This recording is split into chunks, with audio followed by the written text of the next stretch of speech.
Hello student, जय हिंद। कैसे हैं आप सभी लोग? उम्मीद करता हूं सभी बहुत ही बढ़िया होंगे। झांसर एकेडमी फॉर आईएएस में आपका स्वागत है। गाइज, आज का सेशन स्टार्ट करने से पहले कुछ इन्फॉर्मेशन मैं आप लोग को देना चाहता हूं, राइट, रिगार्डिंग अनअकैडमी कोर्सेज। तो अनअकैडमी पर अभी ह्यूज डिस्काउंट जो है वो चल रहा है एंड आप जो है वो कोर्स परचेज कर सकते हैं अनअकैडमी पर, यूपीएससी का कोर्स, राइट। या फिर आपका अगर कोई फ्रेंड किसी भी एग्जाम की तैयारी कर रहा है और वो अनअकैडमी में अगर कुछ परचेज करना चाहता है तो आप इस कोड को उसे दे देना, झासर कोड को जो है वो दे देना और आप यूज कर लेना झासर कोड। इस कोड को यूज करेंगे तो टोटल जो आपका जितना भी फीस अमाउंट आएगा उसमें से एक्स्ट्रा डिस्काउंट जो है आपको मिलेगा, यानी कि मैक्सिमम डिस्काउंट आप झासर कोड का यूज करेंगे तो आपको मिलेगा। बाकी इनके काफी सारे बैचेस 9 फरवरी से जो है वो शुरू होने वाले हैं, तो आप इनके बैचेस जो है वो अटेंड कर सकते हैं 2022-2023 के लिए।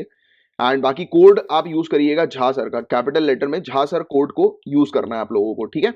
इंग्लिश हिंदी दोनों में टेस्ट सीरीज भी यहाँ पर प्रोवाइड की जाती है, पढ़ाई भी जो होती है इंग्लिश हिंदी दोनों में होती है। ऑप्शनल के कोर्सेज भी, आप तो इनका ईएमआई प्लान ले लो, राइट। अगर एक साथ इनकी फीस पे नहीं कर पा रहे हो तो इनका ईएमआई प्लान भी है 0% रेट ऑफ इंटरेस्ट पे, तो बिल्कुल आप ईएमआई प्लान लो और अपनी तैयारी जो है वो इनके थ्रू, अनअकैडमी के थ्रू कर सकते हो। या फिर आपका अगर कोई फ्रेंड तैयारी कर रहा है तो झासर कोड आप और आपका फ्रेंड को जो है वो आप यूज करेंगे तो आपको ह्यूज डिस्काउंट मिलेगा, राइट।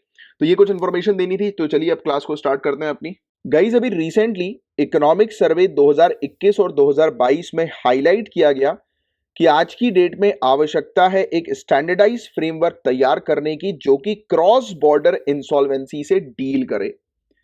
अब इसका क्या मतलब हुआ क्रॉस बॉर्डर इंसॉल्वेंसी से डील करने का?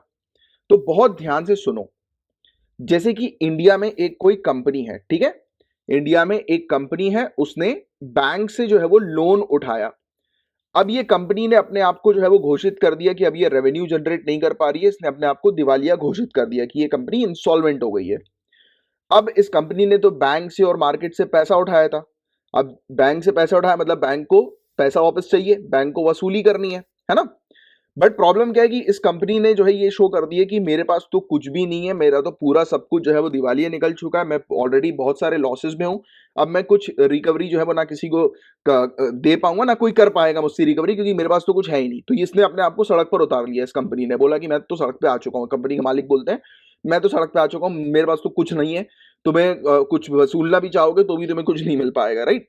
अब ऐसी कंडीशन में क्या, तो ऐसी कंडीशन में अगर पता लगता है कि ये जो एक्स कंपनी है जिसने इंडिया के अंदर लोन लिया और लोन लेकर अपने आप को दिवालिया घोषित कर दिया, बट पता लगता है कि फॉरेन में, यानी कि इंडिया के बाहर, देश के बाहर उसके काफी सारी ऐसी कंपनीज है, काफी सारे एसेट्स हैं जो कि अच्छा प्रॉफिट कर रहे हैं, मतलब कि सामने वाले व्यक्ति ने ये शो कर दिया कि इंडिया में मेरे पास कुछ नहीं है, आप कुछ मुझसे इंडिया में वसूल नहीं कर सकते, बट फॉरेन में इसके एसेट्स हैं, फॉरेन में इसकी लाइबिलिटीज है, तो ऑब्वियस ही बात है कि इसको तो वसूला जा सकता है। बट इंडिया के अंदर आज की डेट में कोई ऐसा कानून नहीं है कि जो कि फॉरेन के एसेट्स की वसूली कर सके, राइट। फॉरेन कंट्री में उस कंपनी के एसेट की वसूली कर सके, राइट। तो बात यही है, इकोनॉमिक सर्वे 2021 और 2022 में इसी चीज की आवश्यकता जो है वो जताई गई कि एक स्टैंडर्डाइज फ्रेमवर्क लेकर आओ, एक ऐसा ढांचा जो है वो तैयार करो जिसके तहत जो कर्ज में डूबी हुई कंपनी को ऋण प्रदान करने वाले जो लोग हैं वो अपनी वसूली जो है वो आसानी से कर सकें, रिकवरी जो है वो आसानी से कर सकें ऐसी कंपनी से जिस कंपनी ने अपने आप को दिवालिया घोषित कर दिया है। तो उम्मीद करता हूं कि ये चीज आपको क्लियरली समझ में आ गई होगी कि किस तरीके के स्टैंडर्डाइज फ्रेमवर्क की यहां पर बात हो रही है, ठीक है। तो फॉरेन कंट्री ध्यान में रखना कि वसूली के लिए हम जो है वो फॉरेन कंट्रीज के जो एसेट्स हैं उस कंपनी के, तो वो वसूल सकते हैं। उस कंपनी ने अगर लोन लेके रखा, उसने अपना दिवालिया घोषित कर दिया, तो जिन लोगों ने उसके ऊपर ट्रस्ट किया था, उस कंपनी के ऊपर पैसा दिया था, उस कंपनी को मार्केट से उस कंपनी ने जो पैसा उठाया था, तो उसके फॉरेन के एसेट को बेच कर भी पैसे की रिकवरी की जा सकती है। तो ऐसा हम फ्रेमवर्क एक तैयार करें, इस चीज की नीड जो है, आवश्यकता जो है वो इकोनॉमिक सर्वे के अंदर अभी रिसेंटली हमें देखने को मिली। बात क्लियर यहां तक? तो क्या करना है, मतलब कि किस प्रकार से चीजें की जाएगी, तो सर्वे के अंदर जो है वो मेंशन्ड है एक रिपोर्ट जो कि इंसॉल्वेंसी लॉ कमेटी की सामने आई, जिसने रिकमेंडेशन दिया था कि पहली फुर्सत में अडॉप्ट करो United Nations commission on international trade law को, यूएनसीआईटीआरएल को अडॉप्ट करो कुछ मॉडिफिकेशन के साथ, कि जिसके तहत इंसॉल्वेंसी की जो प्रोसेस हम लोग को देखने को मिलती है, दिवालिया कानून की जो पूरी प्रक्रिया जो होती है वसूली करने की, तो उसमें फॉरेन एसेट को भी जो है वो लाया जा सके। तो ये कब लाया जा सकेगा? अगर हम United Nations commission on international trade law को अडॉप्ट कर लेंगे। और गाइज, आज की डेट में एक बहुत ज्यादा आवश्यकता है कि इस प्रकार से कानून जो है वो लाया जाए कि जिसके तहत एक कंपनी जो है जिसने इंडिया के अंदर अपने आप को दिवालिया घोषित कर दिया है, उसके अगर एसेट इंडिया के बाहर कहीं फॉरेन कंट्रीज में है तो उसके एसेट को बेचकर हम वसूली जो है वो कर सकें, राइट। तो ऐसे कानून की सख्त आवश्यकता है क्योंकि एट प्रेजेंट जो हमारा कानून है, जैसे कि हम आईबीसी की बात करें, इंसॉल्वेंसी एंड बैंकरप्सी कोड की, दिवाला और दिवालियापन संहिता की, तो इसमें अलाउ नहीं किया जाता है कि फॉरेन कंट्री के अंदर इंसॉल्वेंसी प्रोसीडिंग करने के लिए अलाउ नहीं किया जाता। ये फॉरेन कंट्री के अंदर किसी भी पर्टिकुलर उस कंपनी के एसेट को ऑटोमेटिकली रिकॉग्नाइज नहीं किया जाता है। और इस प्रकार का जो प्रेजेंट प्रोविजन है, तो इसके कारण से हमारे जो क्रेडिटर्स यानी कि कंपनी पे जो पैसा लगाने वाले लोग जो हैं, राइट, जो लोन देते हैं कंपनी को, तो ऑब्वियस ही बात है, तो उनके माइंड में अनसर्टेनिटीज आती हैं, राइट। उनको ऐसा लगता है कि यार कंपनी में पैसा लगाएंगे, वो डूब गई, वो हमारा पैसा खा गई, तो फिर हमारे पैसों की वसूली जो है वो नहीं हो पाएगी। बट अगर कोई एमएनसीज है, उस कंट्री के दूसरी जगह भी ऑफिसेज हैं, उसकी ब्रांचेज हैं, या उसके मालिक के और भी एसेट्स हैं फॉरेन कंट्रीज में, तो उसको वसूला जा सकता है। तो इससे और भी ज्यादा ट्रस्ट जो है वो लोगों का, स्पेशली डेटर्स का, जो एक कंपनी को लोन देते हैं, तो उनका और ट्रस्ट जो है, स्पेशली फाइनेंशियल इंस्टीट्यूशंस, बैंक, उनका और ट्रस्ट जो है वो कंपनीज के ऊपर बनना शुरू हो जाएगा। क्लियर है यहां तक बात है? तो ये चीज थी एक छोटी सी जिसके बारे में एक आपको आइडिया देना था। बाकी हम बात करें United Nations commission on international trade law की, आपको याद आ रहा होगा, अभी मैंने आपको बताया कि अगर इस प्रकार से फॉरेन कंट्रीज के अंदर एसेट्स को, एक कंपनी के एसेट्स को आइडेंटिफाई करना इंसॉल्वेंसी प्रोसेस के लिए, तो हमें अडॉप्ट करना पड़ेगा UNCITRAL को। क्यों? क्योंकि ये एक लेजिस्लेटिव फ्रेमवर्क प्रोवाइड कराता है, विधायी ढांचा जो है वो प्रदान करता है, जिसके तहत जितने भी मामले हम लोग को इंसॉल्वेंसी और बैंकरप्सी के देखने को मिलते हैं, जितने भी मामले, राइट, इंसॉल्वेंसी और बैंकरप्सी के देखने को मिलते हैं क्रॉस बॉर्डर, तो उनसे जो है वो निपटने के लिए ये एक कानून जो है वो प्रोवाइड कराता है, मतलब कि एक लेजिस्लेटिव फ्रेमवर्क प्रोवाइड कराता है, राइट। और ये ऐसा फ्रेमवर्क जो है वो प्रोवाइड कराता है जिसको एक कंट्री अडॉप्ट कर सकती है, कुछ मॉडिफिकेशन के कारण अपनी नीड्स के अकॉर्डिंग उसको मॉडिफाई करके अडॉप्ट कर सकती हैं। और आपको बता दें कि इसको अभी तक 49 कंट्रीज ने अडॉप्ट किया हुआ है, including Singapore, south Africa, UK, USA. और गाइस UNCITRAL अलाउ करता है फॉरेन प्रोफेशनल्स और क्रेडिटर्स को कि वो डायरेक्ट डोमेस्टिक कोर्ट्स में एक्सेस कर सकते हैं और पार्टिसिपेट कर सकते हैं डोमेस्टिक इंसॉल्वेंसी प्रोसीडिंग में, राइट। तो ये पॉइंट भी बहुत इंपॉर्टेंट है जो आपको थोड़ा सा ध्यान में रखना है। इसका क्या मतलब हुआ, सिंपल शब्दों में मैं अगर आपको समझाऊं, तो जैसे कि इंडिया के अंदर एक कोई कंपनी जिसने अपने आप का दिवालिया घोषित कर दिया, अब ऑब्वियस ही बात है कि उसने बैंक से लोन ले रखा है, तो उसकी वसूली कैसे करेंगे।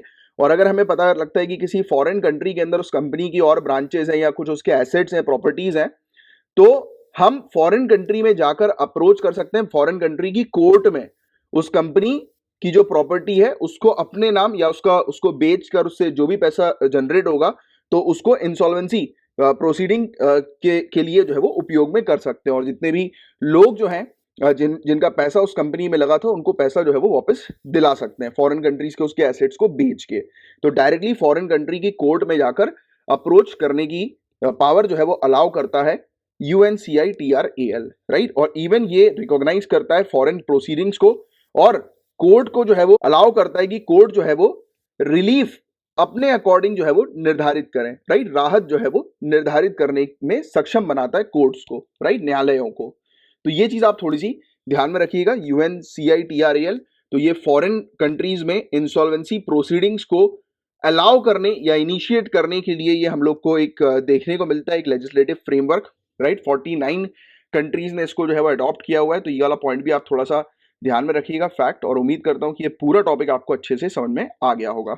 गाइस, बुर्किना फासो की हालत खराब पड़ी है, यहाँ पर तख्ता पलट हुआ है, मिलिट्री कूप हम लोग को देखने को मिला है, राइट। हम लोग बुर्किना फासो की जो है वो लोकेशन को कवर करेंगे। तो सबसे पहली चीज तो आप, पहली बात तो यार गाइस, सभी लोग स्ट्रिक्टली है सभी के लिए कि आपके दीवार पर एक बड़ा सा वर्ल्ड मैप होना चाहिए और एक बड़ा सा इंडिया का मैप होना चाहिए। अगर है तो तुरंत जाओ और उस मैप के सामने खड़े हो, और अगर नहीं है तो अभी आज शाम में, कल या दो एक दिन के अंदर अंदर मैप लेकर आ जाओ और चिपका लो अपने स्टडी, जहां पर भी रूम है आपका, स्टडी टेबल है उसके जस्ट सामने।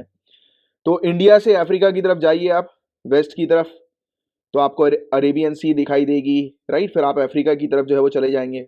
मार्क करिए अपने मैप पर कि कहाँ पर है बुर्किना फासो। तो बुर्किना फासो की लोकेशन आप देखेंगे और उसके आसपास की कंट्री देखेंगे, आपको घाना दिखाई देगा, टोगो आपको दिखाई देगी, माली आपको दिखाई देगी, कुछ इंपॉर्टेंट कंट्रीज हैं ये सब। थोड़ा नाइजीरिया, थोड़ी सी दूर पर नाइजीरिया या नाइजर, आपको ये सब देखने को मिलेंगे, राइट। तो ये थोड़ी सी कंट्री की लोकेशन आपको पता होनी चाहिए कि ये सब फलाना कंट्रीज है वो कहां पर स्थित है, इनकी लोकेशन कहां पर है। तो बुर्किना फासो, जहां पर अभी हम लोग को देखने को मिल रहा है कि तख्ता पलट हो गया है, तो इसी पर ही आधारित ये पूरा टॉपिक है। बुर्किना फासो पर आर्मी रूल हम लोग को देखने को मिल रहा है, राइट, सैन्य शासन हम लोग को देखने को मिल रहा है।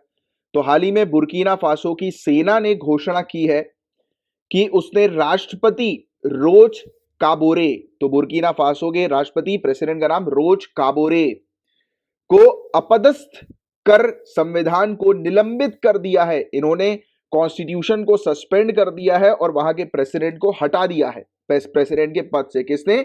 बुर्किना फासो की मिलिट्री ने। Point number 1 to be noted. साथ ही सरकार और राष्ट्रीय सभा, मतलब कि गवर्नमेंट और नेशनल असेंबली को भी इन्होंने भंग कर दिया है। गवर्नमेंट को डिसॉल्व कर दिया है, नेशनल असेंबली को डिसॉल्व कर दिया है और देश की सीमाओं को बंद कर दिया है। दूसरा पॉइंट, इन्होंने ना ही सिर्फ वहां पर गवर्नमेंट को जो है वो अपने कंट्रोल में कर लिया वहां की मिलिट्री ने, बल्कि जो कंट्री की जो बॉर्डर है उसको भी इन्होंने बंद कर दिया, जिससे कि ना अंदर से कोई बाहर जा सके ना बाहर से कोई अंदर आ सके, राइट। तो ये चीज हम लोग को देखने को मिल रही है। तो ये बुर्किना फासो का एक पॉइंट आपको क्लियर हुआ कि क्या अभी स्टेटस वहां पर नजर आ रहा है। और आपको बता देगा इसकी सेना ने पिछले 18 महीनों में माली और गिनी में सरकारों को गिरा दिया है। तो माली आप देखेंगे बुर्किना फासो से अपनी जो बाउंड्री जो है वो शेयर करती है। मैप की तरफ चले जाओ, खड़े होके जाओ मैप की तरफ। बुर्किना फासो के ऊपर देखिए अब माली आपको लोकेशन दिखाई देगी और माली के साइड में ही आप देखेंगे तो गिनी या गुनिया आप कह सकते हो, तो ये कंट्री आपको दिखाई देगी। यहां पर भी स्थिति खराब है। यहां पर भी पिछले 18 महीनों में बताया गया है कि मिलिट्री ने अपना कंट्रोल स्टैब्लिश कर दिया है।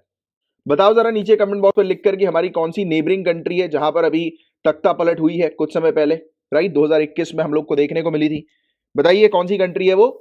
तो म्यांमार। म्यांमार के अंदर भी मिलिट्री रूल हम लोग को देखने को मिल रहा है। तो आप इससे अंदाजा लगा सकते हो गाइस कि आज की डेट में काफी सारी कंट्रीज की मिलिट्री ओवर पावर हो गई है, वहां की सरकार को उन्होंने गिरा दिया है, पूरा कंट्रोल अपने हाथ में ले लिया है। तो आप इससे सोच सकते हैं कि हमारी इंडियन मिलिट्री या हमारा पूरा इंडियन सिस्टम कितना अच्छा है। हमारी हर एक अथॉरिटी को रिस्पेक्ट करते हैं। मतलब ऐसा नहीं कि मिलिट्री जो है वो पावरफुल होकर हमारे पूरे के पूरे कॉन्स्टिट्यूशन पर धावा बोल दे, या फिर हमारे जो एग्जीक्यूटिव है वो पावरफुल होकर लेजिस्लेचर को निपटा डालें, हटा दें, या ब्यूरोक्रेट्स पावरफुल हो जाए, परमानेंट ब्यूरोक्रेट्स यानी कि आईएएस आईपीएस ऑफिसर, तो ये पावरफुल बन के जो है वो पूरे सिस्टम को ही अपने कंट्रोल में। ऐसा नहीं है। एक अथॉरिटी दूसरी अथॉरिटी की रिस्पेक्ट करती है। तो कितनी अच्छी चीज है हमारी कंट्री के अंदर कि हमारा कंट्री इतनी बड़ी, इतनी विशाल कंट्री, अलग अलग कम्युनिटी के लोग, सेक्युलर कंट्री हमारी, राइट। वैसे इतने इश्यूज हमारी कंट्री में आपस में कम्युनिटीज के बीच में देखने को मिलते हैं, बट फिर भी हम अपने सिस्टम को रिस्पेक्ट करते हैं। तो this is a kind of pride जो हमारे अंदर है। और ये चीज आपने मेंस में जरूर लिखिएगा कि पूरे दुनिया भर में देखिए कि किस प्रकार से मिलिट्री रूल हम लोग को देखने को मिल रहा है। मिलिट्री ने वहां की सरकारें गिरा दी, राइट। बट राइट नाउ हमारे यहाँ पर हमारी मिलिट्री को मिलिट्री का टास्क पता है, हमारी गवर्नमेंट को गवर्नमेंट का टास्क पता है, राइट। हमें हमारे जो लेजिस्लेचर है वो लेजिस्लेचर, मतलब कोई भी एक दूसरे के काम में इंटरफियर नहीं कर रहा। कितना अच्छा सिस्टम है हमारा। यस, बट हमारे सिस्टम में रिफॉर्म लाने की आवश्यकता है, सुधार करने की आवश्यकता है, काफी सारी कमियां हैं, उसको ठीक करने की आवश्यकता है। बट एटलीस्ट एक चीज तो अच्छी है हमारे यहाँ कि एक अथॉरिटी दूसरी अथॉरिटी के ऊपर पावर जो है वो इंपोज नहीं कर रही है, उसको भंग नहीं कर रही है, राइट। सिस्टम हमारा एटलीस्ट प्रॉपर तरीके से चल तो रहा है। दूसरी कंट्रीज को देखो कितनी बुरी हालत है, राइट। चार्ट की बात करें तो चार्ट की लोकेशन भी आपको ध्यान में रखनी है थोड़ी सी। तो मैप की तरफ जाइए, मैप की तरफ बुर्किना फासो पर अगेन देखिए, बुर्किना फासो के साइड में आपको नाइजर दिखाई देगी कंट्री, नाइजर के बगल में आपको छाड कंट्री जो है वो दिखाई देगी, छाड अफ्रीका के अंदर ही। तो इसी छाड की हम लोग बात कर रहे हैं। तो छाड के उत्तरी मैदान, छाड का जो हम लोग को नॉर्थ प्लेन या प्लेन्स देखने को मिलता है, या बैटलफील्ड हम लोग को इसके नॉर्थ में देखने को मिलती है, वहां पर विद्रोहियों से लड़ते हुए राष्ट्रपति इद्रिस डेबी की मृत्यु के बाद पिछले साल यानी कि 2021 में छाड में सेना ने भी पदभार संभाला था। छाड के अंदर भी मिलिट्री रूल एस्टेब्लिश हो गया था, राइट। तो ये कुछ पॉइंट्स देखिए किस प्रकार से अलग अलग कंट्रीज में मिलिट्री रूल अभी रिसेंट पास्ट में हम लोग को देखने को मिल रहा है। तो चलिए वापस आ जाते हैं बुर्किना फासो के अंदर, पूरे केस को हम लोग डिस्कस करते हैं। तो बुर्किना फासो जो कि एक फॉर्मर फ्रेंच कॉलोनी है, एक पूर्व फ्रांसीसी उपनिवेश हम लोग को बुर्किना फासो देखने को मिलती है। इसको वर्ष 1960 में स्वतंत्रता प्राप्त करने के बाद से कई तख्ता पलट सहित अस्थिरता का सामना करना पड़ा काफी बार। 1960 में फ्रांस ने जो है वो इसे इंडिपेंडेंट किया, ये इंडिपेंडेंट कंट्री बन गई। उसके बाद से कई बार मिलिट्री रूल हम लोग को देखने को मिला है, कई बार इस प्रकार का तख्ता पलट जो है वो पहले हुआ है। और बुर्किना फासो के नाम का शाब्दिक अर्थ है, मतलब कि इसका मीनिंग है इसके नाम का, बुर्किना फासो का, कि ईमानदार पुरुषों की भूमि, the land of honest man, जो कि कहीं से कहीं तक नहीं है, क्योंकि अगर एक अथॉरिटी दूसरी अथॉरिटी को ओवर पावर कर रही है तो ये कहां से, फिर आप तो लॉयल ही नहीं हो, ऑनेस्ट ही नहीं हो, राइट। और इसे क्रांतिकारी सैन्य अधिकारी थॉमस शंकरा द्वारा चुना गया था, राइट, जिन्होंने वर्ष 1983 में सत्ता संभाल ली थी और वर्ष 1987 में उनकी सरकार को गिरा दिया गया और उन्हें मार दिया गया। जिन्होंने बोला कि एक बुर्किना फासो ऐसी भूमि है जो कि ईमानदारों की है, और बोलने वाले को ही जो है वो निपटा डाला, राइट, यहां के लोगों ने, या आप कह सकते हैं यहाँ के कुछ पावरफुल ग्रुप्स ने। फिर वर्ष 2015 से बुर्किना फासो इस्लामी विद्रोह से प्रभावित है, इस्लामिस्ट इंसर्जेंसी से फाइट कर रही है, और यह विद्रोह पड़ोसी देश माली से फैला और इसने इसके महत्वपूर्ण पर्यटन उद्योग को नुकसान पहुंचाया। मतलब कि यहां पर इस्लामिस्ट इंसर्जेंसी माली से आई और इन इंसर्जेंट्स ने, इन विद्रोहियों ने क्या किया, यहां पर बहुत अच्छा टूरिज्म सेक्टर चलता था, बेहतरीन टूरिस्ट इंडस्ट्री बहुत तगड़ी चलती थी, उसको निपटा दिया उन्होंने। तो ऑब्वियस सी बात है कि जिस जगह पर इस प्रकार के अटैक्स लगातार होते रहेंगे, लोगों की जान को खतरा होगा, उस समय उधर उस जगह पे थोड़ा टूरिस्ट कोई जाएगा वहां पे टूर करने कि खतरों के खिलाड़ी हम चले गए, पहुंच गए, ऐसा कोई नहीं करता, सबको अपनी जान प्यारी भैया। इसके अलावा बुर्किना फासो एक लैंड लॉक कंट्री, भूमि आबद्ध देश हम लोग को देखने को मिलती है। वेस्ट अफ्रीका की one of the poorest country है ये, गोल्ड प्रोड्यूसर होने के बावजूद भी, यानी कि सोने का उत्पादन करने के या उत्पादक होने के बावजूद भी, यानी कि गोल्ड प्रोडक्शन करती है ये, उसके बावजूद ये one of the poorest country हम लोग को देखने को मिलती है वेस्ट अफ्रीका के अंदर, राइट। और बुर्किना फासो के अंदर वर्ष 1960 में फ्रांस से स्वतंत्रता के बाद से कई तख्ता पलट का अनुभव देखने को मिला है, राइट। और इस्लामी उग्रवादियों ने बुर्किना फासो के एक क्षेत्र पर नियंत्रण प्राप्त कर लिया था। जैसे कि हमने जाना कि माली से ये काफी सारे इस्लामिस्ट जो इंसर्जेंट्स हैं या मिलिटेंट्स हैं, ये आए हैं यहाँ पर, राइट, ये उग्रवादी आए और इन्होंने क्या किया, एक क्षेत्र पर अपना कंट्रोल कर लिया और कुछ क्षेत्रों के निवासियों को इस्लामी कानून के अपने कठोर संस्करण का पालन कराने के लिए मजबूर किया। तो ये जो लोग माली से आए थे, इस्लामिक मिलिटेंट्स या इंसर्जेंट्स, तो ये माली से आए थे, तो इन्होंने क्या किया, यहां पर ऑलरेडी जो लोग रह रहे थे उनके ऊपर दबाव डाला, उनके ऊपर कठोर हार्श इस्लामिक लॉ उनके ऊपर इंपोज किया, उनको मजबूर किया कठोर इस्लामिक लॉ को फॉलो करने के लिए।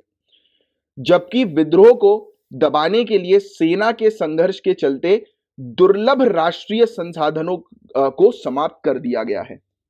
मतलब कि ये इस्लामिस्ट इंसर्जेंट्स जो हैं, तो इनको एंड करने के लिए इस कंट्री का, बुर्किना फासो का बहुत पैसा लगा, बहुत पैसा, इसने अपना बहुत पैसा जो है वो खर्च किया, पूरे अपने रिसोर्सेस को खत्म कर दिया इस्लामिस्ट इंसर्जेंट से लड़ने के लिए। तो क्या आपको सीख मिल रही है कि एक कंट्री के अंदर जब डिस्टर्बेंस होता है किसी प्रकार का एक्सटर्नल, क्योंकि यहां पर तो हम बुर्किना फासो के केस में समझ रहे हैं कि एक्सटर्नल डिस्टर्बेंस हमें देखने को मिला, दूसरी कंट्री से कुछ इस्लामिस्ट आए और उन्होंने इस कंट्री के अंदर डिस्टर्बेंस क्रिएट कर दिया, और इस डिस्टर्बेंस के कारण आज देखिए कि ये कंट्री जो है one of the poorest country है गोल्ड प्रोडक्शन करने के बावजूद, और इस कंट्री के अंदर लॉ एंड ऑर्डर बिल्कुल भी सही तरीके से नहीं चल रहा है। इस कंट्री की गवर्नमेंट को ही ओवर पावर जो है वो कर दिया है आर्मी ने, राइट। और काबोरे, कौन थे काबोरे, कौन है ये, अभी थोड़ी देर पहले मैंने इनका नाम आपको बताया था, बताइए जरा कौन है काबोरे, बुर्किना फासो के प्रेसिडेंट जिनको हटाया गया। इनको हाल के महीनों में उग्रवादियों द्वारा नागरिकों और सैनिकों की हत्याओं पर निराशा के बीच विरोध की लहरों का सामना करना पड़ा था।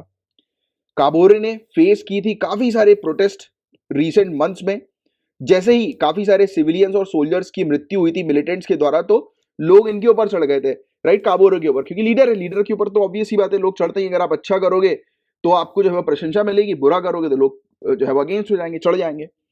जिसमें से कुछ का संबंध इस्लामिक स्टेट और अलकायदा से भी है। मतलब कुछ इस्लामिक मिलिटेंट्स ऐसे थे यहां पर कि जो इस्लामिक स्टेट आईएस के बारे में आप जानते होंगे, हालांकि आईएस अब बचा नहीं है, अब इस्लामिक स्टेट है। पहले इराक और सीरिया का था, आज की डेट में ये सिर्फ अपने आप को इस्लामिक स्टेट बोलता है, क्योंकि ये सिर्फ इराक और सीरिया तक ही सीमित नहीं रहता है, राइट। तो इस्लामिक स्टेट और अलकायदा के भी मिलिटेंट्स जो थे वो शामिल थे इस देश के अंदर। तो काफी सारे जो मिलिटेंट शामिल थे वो इस्लामिक स्टेट्स और अलकायदा के भी थे। और यह असंतोष नवंबर 2021 में बढ़ गया, जब मुख्य रूप से सुरक्षा बलों के 53 सदस्यों को संदिग्ध जिहादियों द्वारा मार डाला गया। मतलब कि जिहादी भी यहां पर आए और उन्होंने 53 सुरक्षा बल, यहां की आर्मी जो या सिक्योरिटी फोर्स जो है उनके लोगों को मार दिया। तो लोग और भड़क गए कि यार ये प्रेसिडेंट कर क्या रहा है, राइट। इसके अलावा गाइस एक स्टेटमेंट सामने आता है। अभी तक आपने स्टोरी समझ ली कि किस प्रकार से बुर्किना फासो के अंदर बाहर से आए हुए इस्लामिस्ट ने धावा बोल दिया था, राइट। पूरी स्टोरी क्लियर है आपको। नेक्स्ट पॉइंट समझो, फिर क्या हुआ कि एक घोषणा सामने आई, घोषणा आर्मी की तरफ से आई। आर्मी ने यह मान के चलो कि सुरक्षा की स्थिति में गिरावट का हवाला दिया, और सेना ने यानी कि यहां की आर्मी ने, बुर्किना फासो की आर्मी ने पश्चिमी अफ्रीका राष्ट्र को एकजुट करने तथा चुनौतियों का प्रभावी ढंग से जवाब देने में काबोरे की अक्षमता के रूप में वर्णित किया गया। कहा कि यहाँ का जो प्रेसिडेंट है वो ठीक तरीके से ऑपरेट नहीं कर पा रहा है, कंट्री को सुरक्षा नहीं प्रोवाइड करा पा रहा है। तो ये इन्होंने स्टेटमेंट दी। और आपको बता दें कि इसी प्रकार का बयान जो है वो पहले patriotic movement for safeguard and restoration से आया था, जो कि फ्रेंच भाषा का एमपीएसआर यानी कि फ्रेंच भाषा का संक्षिप्त नाम है। और एमपीएसआर में सेना के सभी वर्ग शामिल है, यानी कि एमपीएसआर के अंदर जितने भी सेक्शन आर्मी के हैं वो सभी के सभी इंक्लूडेड हैं। और एमपीएसआर यानी कि सिंपल शब्दों में कि सेना ने कहा कि वह देश के विभिन्न वर्गों के साथ विचार विमर्श के बाद एक उचित समय सीमा के भीतर संवैधानिक व्यवस्था की वापसी के लिए एक कैलेंडर का प्रस्ताव करेगा। तो सेना का यह कहना है कि अब कुछ समय के बाद ये एक कॉन्स्टिट्यूशन जो है वो खुद तैयार करेगा और वापस से पूरा जो भी कॉन्स्टिट्यूशनल सिस्टम है गवर्नमेंट जो है उसको रिस्टोर करेगा। और सेना ने बुर्किना फासो की सीमाओं को बंद करने की भी घोषणा करी इस स्टेटमेंट में, जो कि अभी करेंटली हम लोग को देखने को मिल रहा है कि सेना ने जो है वो किस प्रकार से प्रेसिडेंट को दोषी ठहराया वहां के, और उसको बोल दिया कि आप जो है वो अब नहीं संभाल सकते। और इन्होंने सभी चीज जो है वो एंड कर दी, डिसॉल्व कर दी यहाँ की गवर्नमेंट को, और इवन बॉर्डर्स तक बंद कर दी। अब इस चीज को देखते हुए कि मिलिट्री ने यहाँ पर जो प्रेसिडेंट को हटाकर अपना रूल इंपोज कर दिया है, तो इस चीज को देखते हुए पूरे दुनिया भर में क्या प्रतिक्रिया, ग्लोबल रिस्पांस क्या है, वैश्विक रिस्पांस क्या है। तो अफ्रीकी और पश्चिमी शक्तियां यानी कि अफ्रीकन कंट्रीज और वेस्टर्न कंट्रीज जो हैं, इन्होंने तख्ता पलट के इस प्रयास की निंदा करी है। इन्होंने कहा है कि ये जो कूप है, मिलिट्री कूप जो है, ये बिल्कुल भी ठीक नहीं है। साथ ही यूरोपियन यूनियन जो है, यूरोपीय संघ जो है, इसने राष्ट्रपति की तत्काल रिहाई की मांग करी है, कहा है कि भैया राष्ट्रपति को रिलीज करो तुरंत आप। और अमेरिका ने भी राष्ट्रपति की रिहाई का आह्वान किया। अमेरिका भी सपोर्ट कर रहा है कि नहीं यार, प्रेसिडेंट को वहां के रिलीज करो आप। और सुरक्षा बलों के सदस्यों से यानी कि आर्मी से कहा है अमेरिका ने कि आप जो है वो बुर्किना फासो का जो संविधान है, कॉन्स्टिट्यूशन जो है, राइट, उसको फॉलो करिए और सिविलियन लीडरशिप को यानी कि नागरिक नेतृत्व का सम्मान कीजिए। इस प्रकार से पूरी की पूरी कंट्री को अपने कंट्रोल में मत कर लो, राइट, यानी कि इस प्रकार से आर्मी रूल जो है वो इम्पोज मत करो। तो ये अमेरिका ने भी कहा है। और संयुक्त राष्ट्र के महासचिव ने, यूनाइटेड नेशन के सेक्रेटरी जनरल ने बुर्किना फासो में सेना द्वारा सरकार बनाए जाने की किसी भी प्रयास की कड़ी निंदा करी है। मतलब ये भी यूनाइटेड नेशन भी बिल्कुल नहीं चाह रहा है कि इस प्रकार से आर्मी वहां की गवर्नमेंट को हटाकर खुद जो है वो गवर्नमेंट का कंट्रोल जो है वो स्टैब्लिश कर दे। और तख्ता पलट के नेतृत्व करने वालों से अपने हथियार डालने का आह्वान किया है और कह रहे हैं कि जो भी ये तख्ता पलट को सपोर्ट कर रहे हैं भैया, आप जो है वो सपोर्ट ना करो और वापस से इस कंट्री के अंदर वहां की गवर्नमेंट को रीस्टैब्लिश कर दो। तो ये यूनाइटेड नेशन तक ने ये चीज कही है। इसके अलावा अफ्रीकी संघ, अफ्रीकन यूनियन और रीजनल ब्लॉक्स की बात करें और ECOWS यानी कि Economic Community of West Africa States की बात करें, मतलब कि अफ्रीका के अलग अलग ग्रुप्स की अगर हम लोग बात करें, तो इन्होंने भी सत्ता के जबरदस्ती अधिग्रहण की निंदा करी। ये भी नहीं चाह रहे हैं कि यार ये इस प्रकार से आर्मी का रूल जो इम्पोज हुआ है बुर्किना फासो में वो बिल्कुल ठीक नहीं है, राइट। तो ये चीज हम लोग को देखने को मिली है। क्लियर यहां तक बात है? तो ये था गाइस पूरा ओवरऑल टॉपिक। मैं उम्मीद करता हूं कि बहुत अच्छे से आपको चीज समझ में आ गई होगी। एक में बस आपको 3 स्टेप में पूरी चीज बताता हूं कि घटना क्या है। पहली चीज, इस्लामिक स्टेट्स या इस्लामिस्ट मिलिटेंट्स जो हम लोग को देखने को मिलते हैं, या उसके अंदर बहुत सारे लोग हैं, जिहादीज भी शामिल हो गए, राइट। और हम लोग को देखने को मिला अलकायदा के ग्रुप्स भी शामिल थे, इस्लामिक स्टेट्स के ग्रुप भी शामिल थे, यानी कि इस्लामिस्ट मिलिटेंट्स जो थे, या आप कह सकते हैं कि इंसर्जेंट जो थे, ये माली से आए। माली से आकर इन्होंने इस क्षेत्र पर अपना कंट्रोल किया, एस्टैब्लिश किया और लगातार यहाँ पर सिविलियंस की मौत हो रही थी, लगातार मिलिट्री या सिक्योरिटी फोर्सेस के सदस्यों की मौतें हो रही थी, राइट, इस डिस्टर्बेंस के कारण, मिलिटेंट्स के कारण, टेररिस्ट के कारण। तो वहां की आर्मी ने बोला कि यार यहाँ का प्रेसिडेंट तो कुछ कर ही नहीं पा रहा है, तो वहां की आर्मी ने इस घटना को देखते हुए वहां के प्रेसिडेंट को हटाकर अपना रूल इंपोज कर दिया। तो this is the main point जो आपको बस ध्यान में रखना है, और इसकी भी निंदा की जा रही है कि इस तरीके से करना बिल्कुल भी ठीक नहीं है। क्लियर यहां तक बात है? अब थोड़े से पॉइंट अफ्रीकन यूनियन से रिलेटेड भी ध्यान में रखो। अफ्रीकी संघ जो है वो कॉन्टिनेंटल बॉडी हम लोग को देखने को मिलती है, जिसके अंदर 55 कंट्रीज हैं जो कि अफ्रीकन कॉन्टिनेंट से बिलोंग करती हैं। और ECOWAS, जिसके बारे में मैंने भी आपको बताया, Economic Community of West African States, तो ये क्या है गाइस? तो ये 15 मेंबर की कंट्रीज हैं, मतलब कि 15 कंट्रीज इसके अंदर जो है वो शामिल हैं, जो कि वेस्ट अफ्रीकन क्षेत्र की हम लोग को नजर आती है। ठीक है, तो ये था पूरा ओवरऑल टॉपिक गाइस, और इसी के साथ ये टॉपिक जो है वो फिनिश होता है। गाइस एक छोटी सी अपडेट जो है वो सामने आई है कि अफ्रीकन यूनियन ने सस्पेंड कर दिया है बुर्किना फासो के पार्टिसिपेशन को, कि बुर्किना फासो अफ्रीकन यूनियन में पार्टिसिपेट नहीं कर सकती, राइट, जब तक कि उसकी कॉन्स्टिट्यूशनल ऑर्डर जो है रिस्टोर ना हो जाए, मतलब कि वहाँ की आर्मी जो है वो पूरी तरह से वहाँ की गवर्नमेंट को इस्टेब्लिश ना कर दे, तब तक बुर्किना फासो अफ्रीकन यूनियन में पार्टिसिपेट नहीं कर पाएगी। तो ये छोटा सा अपडेट है जिसको आपको थोड़ा सा ध्यान में रखना है।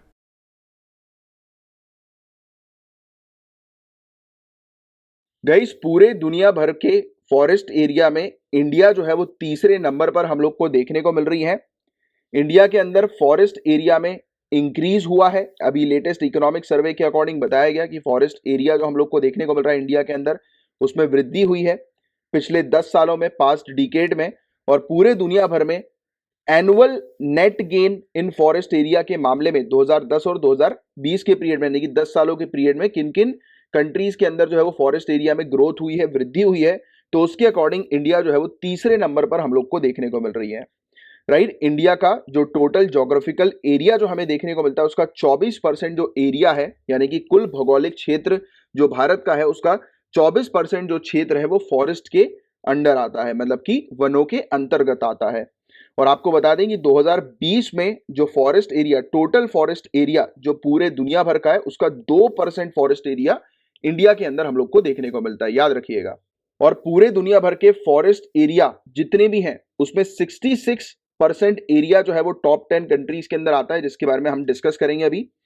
सबसे ज्यादा फॉरेस्ट एरिया जो है वो ब्राजील में है, 59%, राइट, उसके टोटल ज्योग्राफिक एरिया का, यानी कि उस कंट्री का जो टोटल एरिया, उसका 59% वन में कवर्ड है, फॉरेस्ट के अंदर कवर्ड है ब्राजील के अंदर। फिर सेकंड नंबर पर पेरू आती है 57% के साथ। डेमोक्रेटिक रिपब्लिक ऑफ कॉन्गो आती है 56% के साथ थर्ड नंबर पे।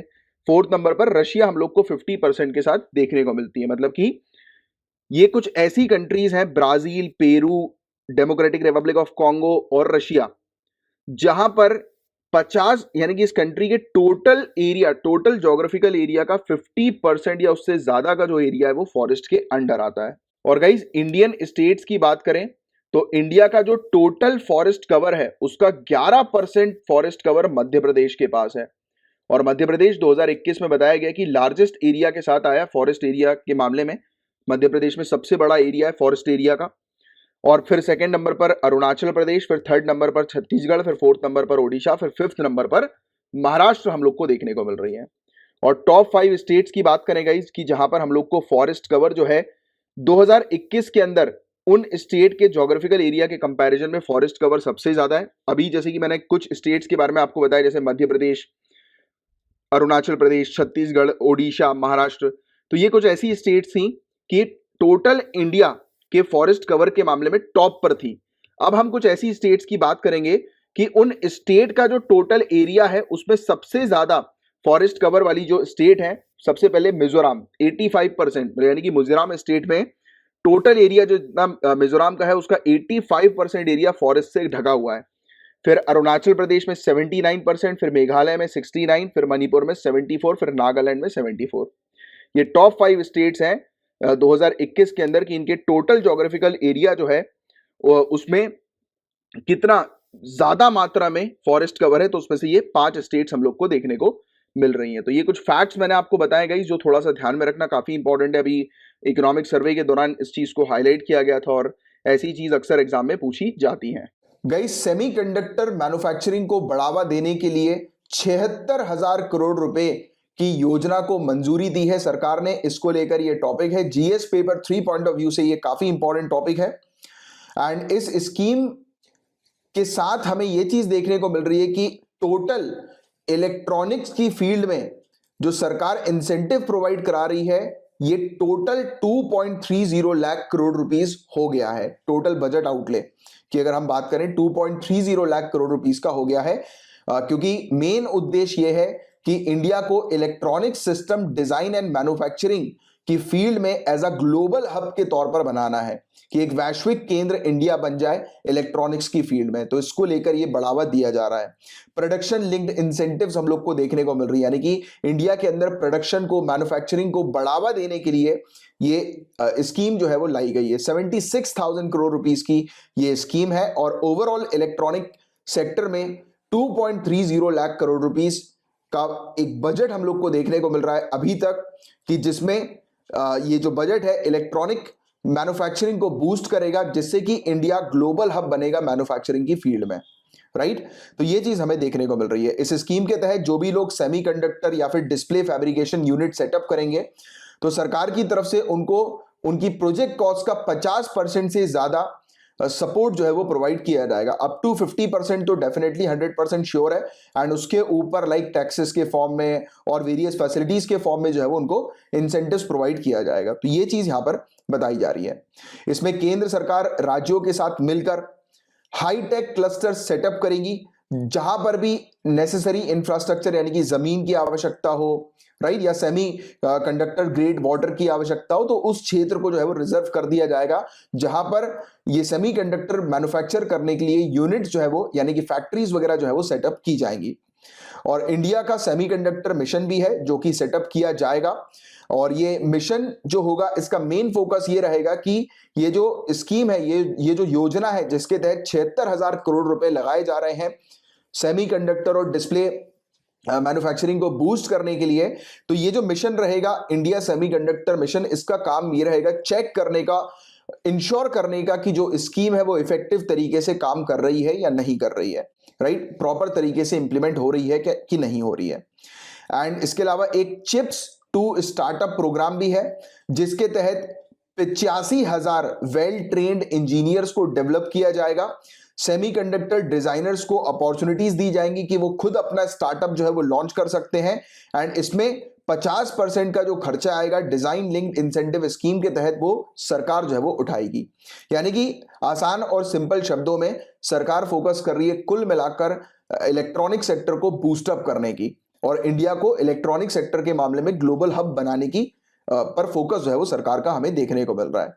इस प्रोग्राम का क्या इंपॉर्टेंस है, क्या महत्व है इस कार्यक्रम का, तो स्ट्रेटेजिक महत्व की बात करें तो हमारी कंट्री के अंदर ही अगर इलेक्ट्रॉनिक्स प्रोडक्ट्स बनेंगे, स्पेशली सेमीकंडक्टर्स वगैरह अगर बनेंगे, तो उस पर हम ट्रस्ट कर सकेंगे, तो एक ट्रस्टेड सोर्स हमें मिलेगा। क्योंकि आप जानते हैं चाइना की हरकतें, राइट, चाइना जो है वो आईटी के माध्यम से इलेक्ट्रॉनिक टेक्नोलॉजी की बात करें या इंफॉर्मेशन टेक्नोलॉजी की बात करें, तो इसके माध्यम से जो है वो चाइना क्या करती है, चाइना स्पाई करती है, निगरानी रखती है।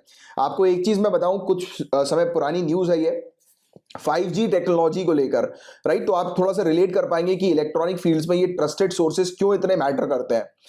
गाइस, जिस समय किसी भी पूरे दुनिया भर में किसी भी कंट्री के पास 5G की टेक्नोलॉजी नहीं थी, रेडी टेक्नोलॉजी नहीं थी, उस समय चाइना ने ऑफर कर दिया था कि आप हमसे लो, हमारे पास रेडी टेक्नोलॉजी अवेलेबल है, मतलब आपको सिर्फ हमसे कॉन्ट्रैक्ट करना है एंड हम आपके पास आकर पूरे इक्विपमेंट जो है वो लगा देंगे। उस कंपनी का नाम था हुआवे, बट हम लोगों ने और दुनिया की बहुत सारी कंट्रीज ने उसको रिजेक्ट कर दिया, चाइना के इस प्रपोजल को। क्यों किया? क्योंकि सभी लोग जानते हैं कि चाइना स्पाई करती है, निगरानी रखती है। सभी को डर था कि अगर ये 5G टेक्नोलॉजी हम अगर चाइना से लेते हैं, हुआवे कंपनी की लेते हैं, तो बड़ी दिक्कत जो है वो हो सकती है, मतलब कि एक कंट्री की जो सिक्योरिटी है उस पर बड़ा खतरा जो है वो हो सकता है, क्योंकि चाइना जो है वो अपनी कंट्री में बैठे बैठे अपने इक्विपमेंट्स के माध्यम से निगरानी रख सकता है। आप खुद समझिए, अगर आप कोई ऐसा नॉन ट्रस्टेड अगर अपने पास डिवाइस रखते हैं, जैसे आप कल को IAS IPS ऑफिसर बनेंगे, तो ये तो बहुत जरूरी है, और ये चीज आपके लिए अभी से बहुत ज्यादा जरूरी है कि कोई भी अगर हम डिवाइस लें तो बहुत सोच समझ के लें कि भाई वो कौन सी कंपनी का है, क्या है, कई बार क्या होता है, आपको नहीं पता कि आप उस डिवाइस को यूज कर रहे हो, और क्या पता आपकी जो इंफॉर्मेशन है, आपकी बातचीत है, आपकी जो फोटोज है, आपकी जो पर्सनल स्पेस है, कहीं उसमें ना खतरा पड़ जाए, मतलब आपकी प्रिवेसी पे ना खतरा पड़ जाए, राइट। तो ये चीज देखी जाती है। तो स्ट्रेटेजिक पॉइंट ऑफ व्यू से ये बहुत ज्यादा जरूरी है कि इलेक्ट्रॉनिक्स प्रोडक्ट्स हमारी कंट्री के अंदर बने, क्योंकि आईटी इंफॉर्मेशन टेक्नोलॉजी की बात करें और स्पेशली इलेक्ट्रॉनिक्स की अगर बात करें तो ये सेक्टर बहुत तेजी से आगे बढ़ रहा है, ग्रोथ कर रहा है।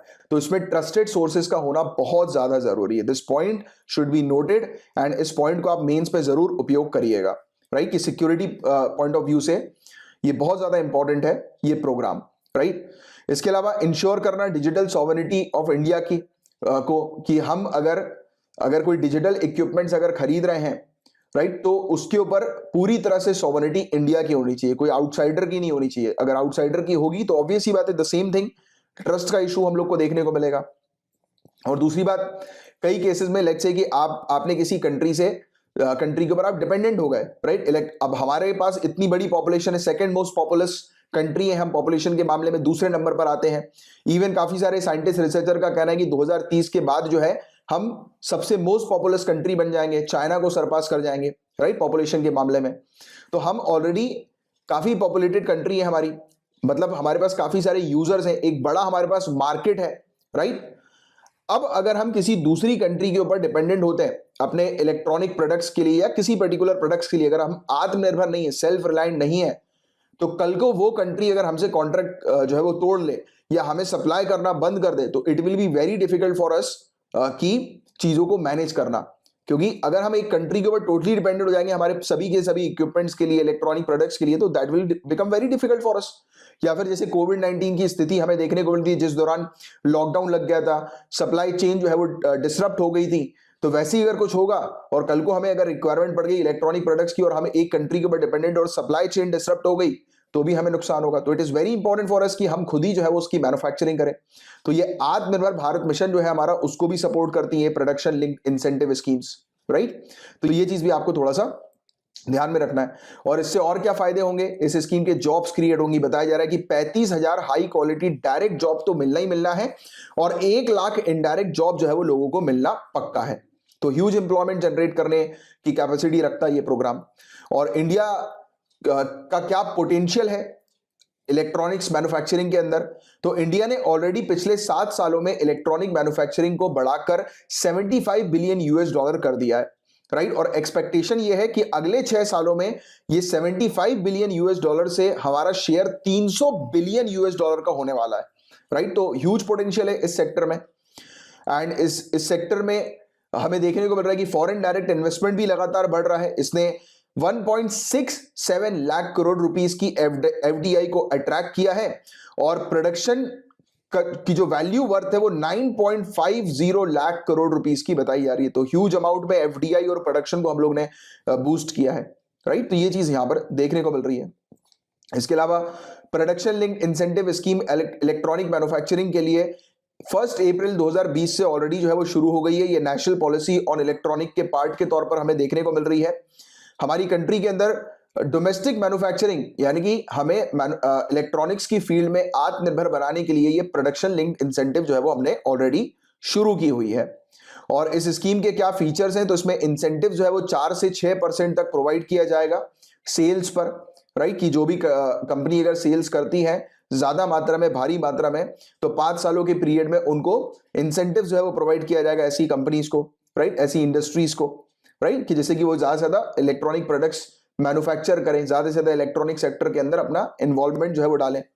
और स्कीम इंप्लीमेंट की जा रही है, प्रोडक्शन लिंक्ड इंसेंटिव स्कीम, एक नोडल एजेंसी के माध्यम से, जो कि प्रोजेक्ट मैनेजमेंट एजेंसी के तौर पर एक्ट करेगी। और इसका काम यही होगा कि सेक्रेटेरियल, मैनेजेरियल और इंप्लीमेंटेशन सपोर्ट जो है वो प्रोवाइड कराए, और जो भी ministry of electronics and information technology, जो मीटी, जो हमारी मिनिस्ट्री जो है, वो समय समय पर जो भी टास्क असाइन करे इस नोडल एजेंसी को, तो इसका कार्य वो होगा कि मिनिस्ट्री के ऑर्डर को फॉलो करते हुए टास्क जो है वो कंडक्ट करना, राइट। तो ये चीज हम लोग को बेसिक्स ही देखने को मिल रही है। तो ये था गाइस पूरा ओवरऑल टॉपिक। मैं उम्मीद करता हूं बहुत अच्छे से ये टॉपिक आपको क्लियर हो गया होगा। बाय द वे, आप लोग जानते तो हो ना कि सेमीकंडक्टर होता क्या है? बताइए जरा मुझे नीचे कमेंट बॉक्स पर लिखकर कि सेमीकंडक्टर एग्जैक्टली है क्या, और इलेक्ट्रॉनिक प्रोडक्ट में इसका उपयोग कहां पर होता है। मैं एक आपको छोटा सा हिंट देता हूं। आपने अगर कंप्यूटर का मदरबोर्ड देखा होगा या किसी भी पर्टिकुलर इलेक्ट्रॉनिक डिवाइस का, फोन वगैरह का मदरबोर्ड, यानी कि वो ब्लू कलर की या ग्रीन कलर की जो चिप होती है वो देखी होगी, तो उसमें आपने बीच बीच में काले काले कलर के वो चीज देखे होंगे, कुछ मटेरियल्स देखे होंगे जो आपस में कनेक्ट करते हैं पूरी चिप को। तो एक छोटी सी हिंट है, इस हिंट का यूज करो, दिमाग लगाओ और थोड़ा सा बताओ नीचे कमेंट बॉक्स पर मुझे लिखकर, राइट, कि what do you mean by semiconductors, कि ये सेमीकंडक्टर्स होते हैं। बहुत बेसिक सी चीज है, सिलिकॉन के जो है ये जनरली बनते हैं, बट मैं चाहूंगा कि इसका आंसर जो है वो आप प्रोवाइड कराएंगे। गाइस, सेमीकंडक्टर्स का टॉपिक बार बार लगातार अलग अलग तरीके से न्यूज में आ रहा है, तो इस टॉपिक को बहुत ध्यान से समझिएगा। अभी हम लोग एक योजना के बारे में, एक स्कीम के बारे में डिस्कस करेंगे, जो कि है डिजाइन लिंक्ड इंसेंटिव स्कीम। मतलब सेमीकंडक्टर को डिजाइन करने के लिए ये स्कीम लाई जा रही है, जिसमें सरकार द्वारा इंसेंटिव्स प्रोवाइड किया जाएगा सेमीकंडक्टर को बनाने के लिए, उसको डिजाइन करने के लिए। बताया जा रहा है कि जो मीटी है, यानी कि ministry of electronics and information technology, ये 100 domestic semiconductor chip design firm, यानी कि हमारी कंट्री के जो डोमेस्टिक कंपनीज हैं, यानी कि हमारी कंट्री की जो 100 कंपनीज हैं, तो उससे एप्लीकेशन मांगे जा रहे हैं कि वो कंपनीज अप्लाई करें और इस स्कीम का लाभ उठाएं। काफी सारी companies, firms, startup, micro small and medium enterprises, right, तो वो इस स्कीम के तहत जो है वो अप्लाई करके इस स्कीम का बेनिफिट उठाएं और हमारी कंट्री के अंदर सेमीकंडक्टर की मैन्युफैक्चरिंग और उसके डिजाइन पर काम करें, राइट। तो ये चीज न्यूज में हम लोग को देखने को मिल रही है। और DLI scheme, design linked incentive scheme, part है मिनिस्ट्री ऑफ इंफॉर्मेशन टेक्नोलॉजी के कॉम्प्रिहेंसिव प्रोग्राम का, जिसके तहत सेमीकंडक्टर्स और डिस्प्ले मैन्युफैक्चरिंग इकोसिस्टम्स डेवलप किया जा रहा है हमारी कंट्री में। आप जानते हैं गाइस कि आज की डेट में पूरे दुनिया भर में सेमीकंडक्टर की शॉर्टेज चल रही है। और सेमीकंडक्टर्स क्या होते हैं गाइस, तो आपको बहुत ध्यान से कुछ चीजें बस ध्यान में रखनी है कि सेमीकंडक्टर का उपयोग जो है वो किस चीज की मैन्युफैक्चरिंग के लिए किया जाता है। इलेक्ट्रॉनिक डिवाइसेस की मैन्युफैक्चरिंग के लिए, जिसमें डायोड्स आते हैं, ट्रांजिस्टर आते हैं, इंटीग्रेटेड सर्किट आईसी, जिसको आप जनरली सुनते होंगे कि आईसी बोर्ड है, राइट। कई बार आपने इलेक्ट्रॉनिक प्रोडक्ट में सुना होगा कि इसकी आईसी खराब हो गई है, वो यही है, इंटीग्रेटेड सर्किट्स, राइट। तो इन सब चीजों की मैन्युफैक्चरिंग में सेमीकंडक्टर का उपयोग होता है, राइट। ये सॉलिड इंटरमीडिएट क्रिस्टलीन क्लास के होते हैं, इलेक्ट्रिकल कंडक्टिविटी के लिए ये जाने जाते हैं, राइट। और कंडक्टर और इंसुलेटर के बीच में इलेक्ट्रिकल कंडक्टिविटी प्रोवाइड कराने के लिए सेमीकंडक्टर्स बनाए जाते हैं। सिलिकॉन वगैरह जैसे प्रोडक्ट्स की ये बनते हैं। एक छोटी सी आपने इलेक्ट्रॉनिक प्रोडक्ट के अंदर एक वो देखा होगा, मदरबोर्ड, जिसको जनरली कहते हैं, हरी कलर की चिप होती है, ब्लू कलर की चिप होती है। इसमें छोटे छोटे से काले कलर के या ब्लू कलर के या डार्क कलर के बॉक्सेस आपको अलग अलग दिखाई देते हैं। यही है सेमीकंडक्टर्स, जिस पर आपको फोकस करना है। और डीएलआई स्कीम जो है, डिजाइन लिंक्ड इंसेंटिव स्कीम, ये एक फाइनेंशियल इंसेंटिव प्रोवाइड कराती है और डिजाइन इंफ्रास्ट्रक्चर सपोर्ट प्रोवाइड कराती है हमारी कंट्री के डोमेस्टिक, यानी कि हमारी खुद की कंट्री की जो कंपनीज है, स्टार्टअप्स हैं और micro small and medium enterprises हैं, उनको। मतलब कुल मिलाकर इस स्कीम के तहत हम अपनी कंपनीज को जो है, हमारी कंट्री के अंदर जो आप ये कह सकते हैं कि एंटरप्रेन्योर्स जो है, नए नए स्टार्टअप्स जो है, उनको हम लोग इनवाइट कर रहे हैं कि वो आए और सेमीकंडक्टर की फील्ड में ऑपरेशन कंडक्ट करें, सेमीकंडक्टर्स बनाएं, डिजाइन करें, उसकी मैन्युफैक्चरिंग हो ज्यादा से ज्यादा, क्योंकि पूरे दुनिया भर में इसकी शॉर्टेज चल रही है। और अगर हमने इस शॉर्टेज के गैप को फुलफिल कर दिया तो हमारे पास होगी कमाई, और हमारी कमाई होगी तो हमारी जीडीपी बढ़ेगी। और ये एक नया सेक्टर है जिसमें हम लोग एम्प्लॉयमेंट को बूस्ट कर सकते हैं, एम्प्लॉयमेंट बढ़ा सकते हैं, तो अनएम्प्लॉयमेंट की प्रॉब्लम है वो भी रिजॉल्व होगी। तो इस तरीके से इस टॉपिक को देखो। आप सिविल सर्विसेज की तैयारी कर रहे हो तो एक टॉपिक, अगर सरकार ने कोई स्कीम लेकर आई है तो उस स्कीम के पीछे के बेनिफिट्स, बैकग्राउंड के बेनिफिट्स को आपको समझना है। ये है सिविल सर्विसेज की तैयारी। और इंसेंटिव जो प्रोवाइड किए जाएंगे, अलग अलग स्टेजेस ऑफ डेवलपमेंट पर प्रोवाइड किए जाएंगे। जैसे ही सेमीकंडक्टर डिजाइन जो है डिप्लॉय होगा, यानी कि तैयार होगा, तो अलग अलग फेजेस में उसके इंसेंटिव मिलेंगे। जैसे कि इंटीग्रेटेड सर्किट्स के लिए, आईसीज के लिए, चिपसेट के लिए, सिस्टम ऑन चिप्स के लिए, सिस्टम एंड आईपी कोर्स के लिए, सेमीकंडक्टर लिंक डिजाइन, ये 5 सालों के पीरियड के लिए प्रोवाइड किया जाएगा। अलग अलग फेज वाइज, अलग अलग डेवलपमेंट की फेज में अलग अलग तरीके से इंसेंटिव प्रोवाइड किया जाएगा। 5 ईयर्स के पीरियड के लिए बताया जा रहा है। इसकी एलिजिबिलिटी क्या है, तो पहली तो एलिजिबिलिटी यही है, डोमेस्टिक कंपनी होनी चाहिए, राइट, फर्स्ट पॉइंट। तो एप्लीकेंट जो होंगे उनको कहा जाएगा कि वो जितना भी पैसा लगा रहे हैं अपनी कंपनी में, उसका 50% उनके कैपिटल का जो है वो प्रोवाइड करेगी सरकार 3 सालों के पीरियड के लिए, 3 इयर्स के पीरियड के लिए एज अ इंसेंटिव के तौर पर। अपने आप में बहुत बड़ी बात है। 50% सरकार की तरफ से जो है वो आएगा। और इवन इसके लिए एक डेडिकेटेड पोर्टल, एक वेबसाइट भी बनाई गई है, बट इसमें कुछ सीलिंग लिमिट्स भी लगाई गई है। इसका मतलब ये नहीं कि अनलिमिटेड जो है वो अमाउंट का 50% जो है वो सरकार की तरफ से आएगा, नहीं, ऐसे में तो घोटाला होना शुरू हो जाएंगे, राइट। तो सरकार ने कहा है कि सरकार बता रही है कि एटलीस्ट 20 डोमेस्टिक कंपनी जो है जो सेमीकंडक्टर डिजाइन और में इन्वॉल्व हैं, तो उन्हें बढ़ावा दिया जा रहा है जिससे कि उनका टर्नओवर 1500 करोड़ का हो सके अगले 5 सालों में। यानी कि 20 ऐसी कंपनी पर जोर लगाया जाएगा जिससे कि वो कंपनी 1500 करोड़ रुपए का टर्नओवर जो है वो कर सके, राइट। तो ये चीज पर मेनली फोकस किया गया। और अप्रोच क्या है, तो डिजाइन लिंक इंसेंटिव स्कीम जो है वो आइडेंटिफाई करेगी प्रोडक्ट ऑफ नेशनल प्रायोरिटीज के, यानी कि ऐसे प्रोडक्ट जो कि हमारे नेशन के लिए बहुत ज्यादा इंपॉर्टेंट है, तो ऐसे प्रोडक्ट को हाईलाइट करेगी। उसके लिए इंप्लीमेंटेशन स्ट्रेटेजी जो है वो तैयार करेगी और पूरी तरह से ये प्रोडक्ट या नियर कंप्लीट इंडिजनाइजेशन उस प्रोडक्ट का होना चाहिए। मतलब कि वो प्रोडक्ट भले ही मान लेते हैं कि पूरी तरह से इंडिया में ना बने हो, बट एटलीस्ट ये मान के चलो कि 90% वो प्रोडक्ट जो है वो पूरा का पूरा इंडिया का ही हो। जैसे कई केसेस में हम लोग देखते हैं कि रॉ मटेरियल कई बार हमारे पास उपलब्ध नहीं है तो हमें कहीं और से मंगवाना पड़ रहा है, तो ऐसा काम चल जाएगा, बट फिर भी नियर कंप्लीट इंडिजनाइजेशन पर मेनली फोकस किया जा रहा है, राइट। और इसमें स्टेप्स लिए जाएंगे कि इंपोर्ट सब्स्टिट्यूशन के ऊपर, यानी कि इंपोर्ट हम कम से कम जो है वो करें और पूरी तरह से आत्मनिर्भर बन जाए। तो इसमें आत्मनिर्भर वाला क्लॉज भी आप मेंशन कर सकते हैं। और इस पूरी जो स्कीम है उसकी जो नोडल एजेंसी होगी वो होगी CDAC, centre for development of advanced computing, जो कि एक साइंटिफिक सोसाइटी है जो मीटी के under, ministry of electronics and information technology के अंदर हम लोग को देखने को मिलती है, ऑपरेट करती है। ये सर्व करेगी एज अ नोडल एजेंसी के तौर पर पूरी की पूरी डिजाइन लिंक इंसेंटिव स्कीम को इंप्लीमेंट करने का काम करेगी। ये 3 कंपोनेंट्स इसके होंगे, chip design infrastructure support, product design linked incentive और डिप्लॉयमेंट लिंक्ड इंसेंटिव। तो ये इस प्रकार से 3 इसके हम लोग को ये देखने को मिलेंगे कंपोनेंट्स इस स्कीम के अंदर टोटली। तो चिप डिजाइन इंफ्रास्ट्रक्चर सपोर्ट की बात करें गाइस, तो इसके तहत सीडेक जो है वो सेटअप करेगी इंडिया चिप सेंटर को, जो कि होस्ट करेगी state of the art design infrastructure को, यानी कि इंडिया में बनाए गए जो डिजाइन है उनकी इंफॉर्मेशन अलग अलग कंपनीज को जो है वो प्रोवाइड कराएगी, उसको बूस्ट करेगी। और प्रोडक्ट डिजाइन लिंक इंसेंटिव की बात करें तो इसमें 50% एक्सपेंडिचर जो कैपिटल का हम लोग को देखने को मिलेगा, तो वो रीइंबर्स कर दिया जाएगा कंपनीज को, राइट, कंपनीज को। इसमें सीलिंग लिमिट है 15 करोड़ रुपए की, जो मैं आपको बता रहा था कि इसमें कुछ सीलिंग लिमिट भी लगाई गई है। तो 15 करोड़ रुपीस की हर एक कंपनी की सीलिंग लिमिट जो है वो लगा दी गई कि इससे ऊपर हर एक कंपनी को जो है वो नहीं दिया जाएगा इंसेंटिव के तौर पर। 15 करोड़ भी बहुत बड़ी रकम होती है। एंड डिप्लॉयमेंट लिंक इंसेंटिव की बात करें तो ये इंसेंटिव हम लोग को जो देखने को मिल रहा है 6% का और 4% का, ये बताया जा रहा है कि 5 सालों के पीरियड में 6% से 4% जो नेट सेल्स हम लोग को देखने को मिलेगी, यानी कि जो पूरी बिक्री होती है, सेल्स होती है, तो उस पर भी इंसेंटिव प्रोवाइड किया जाएगा। यानी कि ओवरऑल जो सेल्स का टर्नओवर होता है, यानी कि कंपनी सेमीकंडक्टर डिजाइन करने वाली जो कंपनी अगर वो सेल्स करती है सेमीकंडक्टर प्रोडक्ट्स को, राइट, बेचती है, तो उसका 4 से 6% जो है वो सरकार की तरफ से रीइंबर्स करके जो है वो वापस आ जाएगा। और अलग अलग तरीके से आ सकता है, टैक्स रिबेट के माध्यम से भी आ सकता है। और इसमें भी सीलिंग लगाई गई है 30 करोड़ रुपए हर एक कंपनी की, पर्टिकुलर हर एक एप्लीकेशन 30 करोड़ रुपीस, राइट। तो ये चीज हम लोग को देखने को मिल रही है।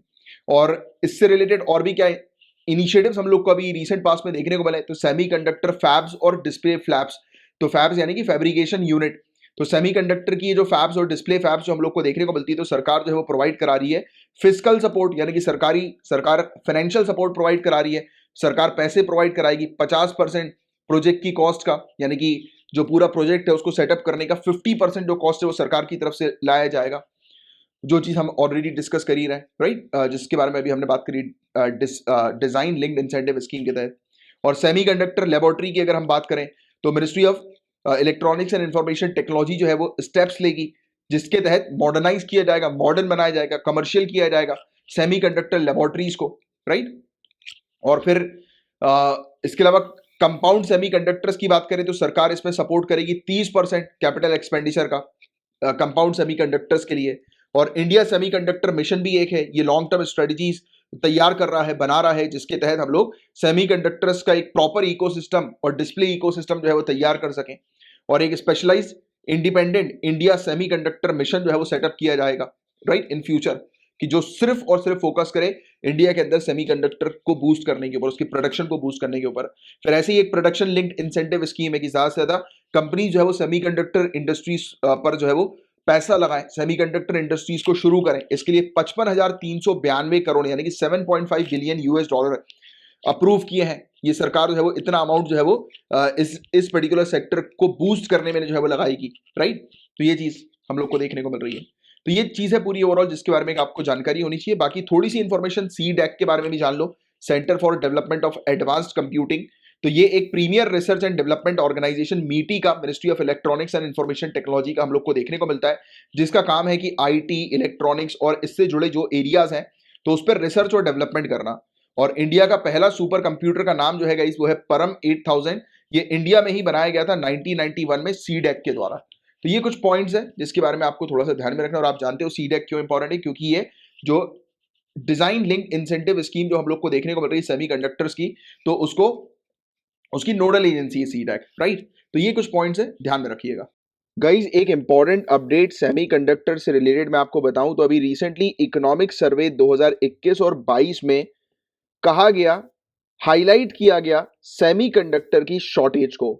बताया गया कि सेमीकंडक्टर की शॉर्टेज के कारण काफी सारी इंडस्ट्रीज अलग अलग सेक्टर की या तो बंद होने की कगार में पड़ गई या फिर उनको अपने प्रोडक्शन को कम करना पड़ गया। क्योंकि उसकी वजह आप जानते हैं कि सेमीकंडक्टर जो है गाइस वो बहुत सारी इलेक्ट्रॉनिक्स और अलग अलग इवन मेडिकल इंडस्ट्रीज में भी इसका उपयोग जो है वो किया जाता है, क्योंकि काफी सारी मेडिकल डिवाइसेस जो हैं उनमें सेमीकंडक्टर्स का उपयोग होता है। तो काफी अलग अलग सेक्टर से इंडस्ट्रीज जो है गाइस या तो बंद होने की कगार में आ गई या फिर उनका प्रोडक्शन जो है वो कम हो गया। तो ये बकायदा इकोनॉमिक सर्वे ने भी इस प्रॉब्लम को हाईलाइट किया है, सेमीकंडक्टर की शॉर्टेज की प्रॉब्लम को। तो ये टॉपिक आपके लिए बहुत ज्यादा इंपॉर्टेंट है। और सरकार ने क्या किया गाइस, तो जैसे कि अभी हमने 76,000 करोड़ की स्कीम के बारे में बात किया सेमीकंडक्टर्स की, और डिजाइन लिंक्ड इंसेंटिव स्कीम के बारे में हमने बात करी, तो ऐसे कुछ कदम जो है वो सरकार के द्वारा उठाए गए हैं। और आपको बता दें प्रोडक्शन लिंक्ड इंसेंटिव स्कीम और दूसरी स्कीम जो सरकार के द्वारा लाई गई है सेमीकंडक्टर्स की मैन्युफैक्चरिंग को बूस्ट करने के लिए, तो ये ना ही सिर्फ हमारी कंट्री की कंपनीज के लिए हेल्पफुल होंगी बल्कि हम ग्लोबल लेवल पर कंपीट करेंगे, हम एक्सपोर्ट करेंगे भारी मात्रा में सेमीकंडक्टर्स को। इससे फायदा यही होगा कि हमारी इकोनॉमी यानी कि हमारी GDP जो है वो इंक्रीज होगी, बहुत भारी मात्रा में लोगों को एम्प्लॉयमेंट मिलेगी, मतलब अनएम्प्लॉयमेंट की प्रॉब्लम भी इससे रिजॉल्व होगी। एंड आपको बता दें गाइस कि सरकार ने रिलीज किया है एक विजन डॉक्यूमेंट इलेक्ट्रॉनिक सेक्टर को लेकर, जिसमें उन्होंने अनुमान लगाया कि डोमेस्टिक इलेक्ट्रॉनिक प्रोडक्शन का पोटेंशियल है कि ये 22 लाख करोड़ रुपए तक पहुंचेगा 2026 तक। 22 लाख करोड़ रुपए तक पहुंचने वाला ये, तो ये जो है वो एक प्रोजेक्शन जो है वो लगा है इलेक्ट्रॉनिक सेक्टर का। और बाकी आपको बता दें गाइस कि सेमीकंडक्टर की जो चिप होती है ना, ये बिल्कुल प्योर एलिमेंट्स होते हैं सेमीकंडक्टर। कुछ चीजें मैं आपको बता रहा हूं, चाहे तो नोट डाउन करें, सिलिकॉन, जर्मेनियम, या फिर कंपाउंड्स, प्योर कंपाउंड्स, या फिर गैलियम या आर्सेनाइड या कैडमियम सेलेनाइड। तो इन सब के जो है ये बनते हैं, ये प्योर एलिमेंट्स हैं इन सब के सेमीकंडक्टर्स। और इनका महत्व के बारे में तो आप जानते ही हैं गाइस, तो कुछ चीजें और चाहो तो नोट डाउन कर लो, काफी इंपॉर्टेंट पॉइंट की इन्हें जितनी भी मॉडर्न इलेक्ट्रॉनिक्स और इंफॉर्मेशन एंड कम्युनिकेशन टेक्नोलॉजी के जो प्रोडक्ट्स होते हैं, जितने भी मॉडर्न इलेक्ट्रॉनिक्स और ICT के प्रोडक्ट्स हैं, उनका इन्हें हार्ट और ब्रेन कहा जाता है, इनको बेसिक बिल्डिंग ब्लॉक कहा जाता है। ये बेसिक बिल्डिंग ब्लॉक है, हार्ट और ब्रेन है। दिल और दिमाग के बिना ऑब्वियस सी बात है कि कोई भी चीज फंक्शन नहीं कर पाएगी। तो सेमीकंडक्टर दिल और दिमाग है सभी इलेक्ट्रॉनिक प्रोडक्ट्स का। जितने भी मॉडर्न इलेक्ट्रॉनिक प्रोडक्ट्स हैं, चाहे आर्टिफिशियल इंटेलिजेंस, ICT की आप बात कर लो, सभी में सेमीकंडक्टर का उपयोग है ही। एंड ये जो चिप्स हैं गाइस, ये इंटीग्रल पार्ट है ऑटोमोबाइल इंडस्ट्री के, हाउस होल्ड गैजेट्स के, जितने भी एसेंशियल मेडिकल डिवाइस जैसे कि ECG मशीन्स हैं, उसमें भी सेमीकंडक्टर का उपयोग जो है वो किया जाता है। तो हेल्थ केयर सेक्टर से भी ये डायरेक्टली एसोसिएटेड है। और अभी रिसेंट पास में इसकी डिमांड जो है वो काफी ज्यादा बढ़ गई थी गाइस। आप जानते हैं कि कंप्यूटर और स्मार्टफोन्स के उपयोग काफी ज्यादा बढ़ गए आफ्टर लॉकडाउन। आप जानते हैं गाइस कि काफी सारी कंपनी जो है वो मतलब वर्क फ्रॉम होम जो है वो ऑफर कर रही है। तो जिन लोग के पास पहले कंप्यूटर नहीं थे, लैपटॉप नहीं थे, उन्होंने तुरंत परचेज करना जो है वो शुरू किया, राइट। और लॉकडाउन के कारण हमें यह भी देखने को मिला कि काफी सारी क्रूशियल चिप मेकिंग जो इंडस्ट्रीज, कंपनीज हम लोग को Japan, south Korea, China, United states की जो देखने को मिली थी, तो लॉकडाउन के कारण उन्हें बंद होना पड़ गया। अब प्रोडक्शन हो नहीं रहा था, डिमांड लगातार ज्यादा थी, तो ऑब्वियस सी बात है, तो इशू तो होना स्वाभाविक सी बात है। और जब प्रोडक्शन ही नहीं हो रहा तो प्रॉब्लम तो आएगी सप्लाई में, है ना, तो शॉर्टेज में। तो ये शॉर्टेज की प्रॉब्लम इसी कारण हुई है, लॉकडाउन के कारण, और एकदम से डिमांड बढ़ गई है।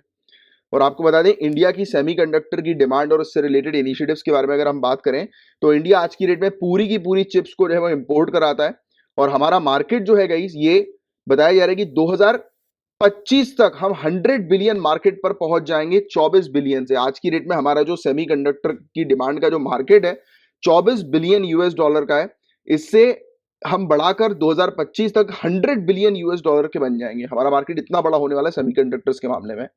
और यूनियन कैबिनेट 76,000 करोड़ की स्कीम लेकर आई थी जिसके बारे में हमने डिस्कस किया।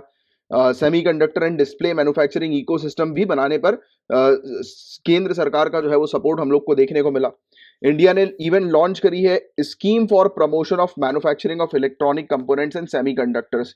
इलेक्ट्रॉनिक कंपोनेंट्स और सेमीकंडक्टर्स को प्रमोट करने के लिए, उसकी मैन्युफैक्चरिंग को बेसिकली प्रमोट करने के लिए सरकार स्कीम लेकर आई है जिसमें सरकार ने बजट रखा है 3,285 करोड़ रुपए का 8 सालों के पीरियड के लिए। 8 इयर्स के पीरियड में 3,285 करोड़ रुपीस जो है वो इंडियन गवर्नमेंट खर्च करेगी किसकी मैन्युफैक्चरिंग में, इलेक्ट्रॉनिक कंपोनेंट्स और सेमीकंडक्टर्स की मैन्युफैक्चरिंग में, राइट। तो ये पॉइंट आप थोड़ा सा ध्यान में रखिएगा। और आज की डेट में गाइस सेमीकंडक्टर्स से रिलेटेड क्या क्या चुनौतियां हैं, क्या क्या चैलेंजेस हैं। एक तो बहुत हाई इन्वेस्टमेंट चाहिए सेमीकंडक्टर्स प्रोडक्शन मैन्युफैक्चरिंग के लिए, हाई इन्वेस्टमेंट। सरकार का इसमें सपोर्ट काफी कम देखने को मिलता है, हालांकि वेरियस स्कीम के थ्रू सरकार अब सपोर्ट कर रही है। फैब्रिकेशन कैपेसिटी जो है वो काफी कम है, काफी कम लैब्स वगैरह हम लोग को देखने को मिलती हैं, राइट। और इनसफिशिएंट ग्रांट्स हम लोग को प्रोडक्शन लिंक इंसेंटिव स्कीम के अंदर देखने को मिलता है, यानी कि उतना पर्याप्त ग्रांट नहीं है, उतना पर्याप्त सपोर्ट नहीं है जितने सपोर्ट की रिक्वायरमेंट है इस इंडस्ट्री के लिए। और रिसोर्स इनएफिशिएंट सेक्टर ये हम लोग को देखने को मिलता है, राइट। मतलब संसाधन की भी कमी इसके अंदर हमें देखने को मिलती है। तो ये सब कुछ चुनौतियां हैं जिसके बारे में आपको आइडिया होना चाहिए। और मैं उम्मीद करता हूं कि जो चीज़ मैंने भी आपको समझाई, पढ़ाई और वेरियस स्कीम्स को भी हमने साथ ही साथ जो है वो कवर किया है इस टॉपिक में, तो आपको पूरी चीज़ अच्छे से समझ में आ गई होगी, कवर हो गई होगी। गाइज इथेनॉल को लेकर काफी अच्छा आर्टिकल जो है वो सामने आया है, काफी इंपॉर्टेंट आर्टिकल है, बहुत ध्यान से इस आर्टिकल को सुनिएगा। तो हमारी कंट्री के अंदर गाइस प्रोग्रेस हमें देखने को मिल रही है इथेनॉल के शेयर में लगातार। ऑटो फ्यूल्स में बताया जा रहा है कि 5% से प्रोग्रेस जो है वो हुई है, 8.1% तक हम लोग को एट प्रेजेंट देखने को मिल रही है।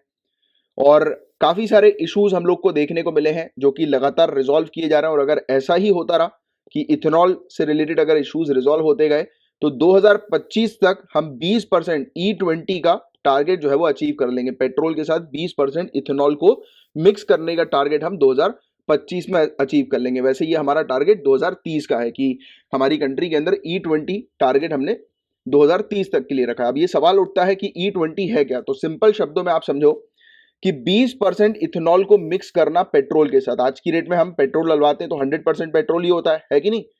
हम पेट्रोल डलवाने जाते हैं तो 100% पेट्रोल हम लोग को जो है वो मिलता है।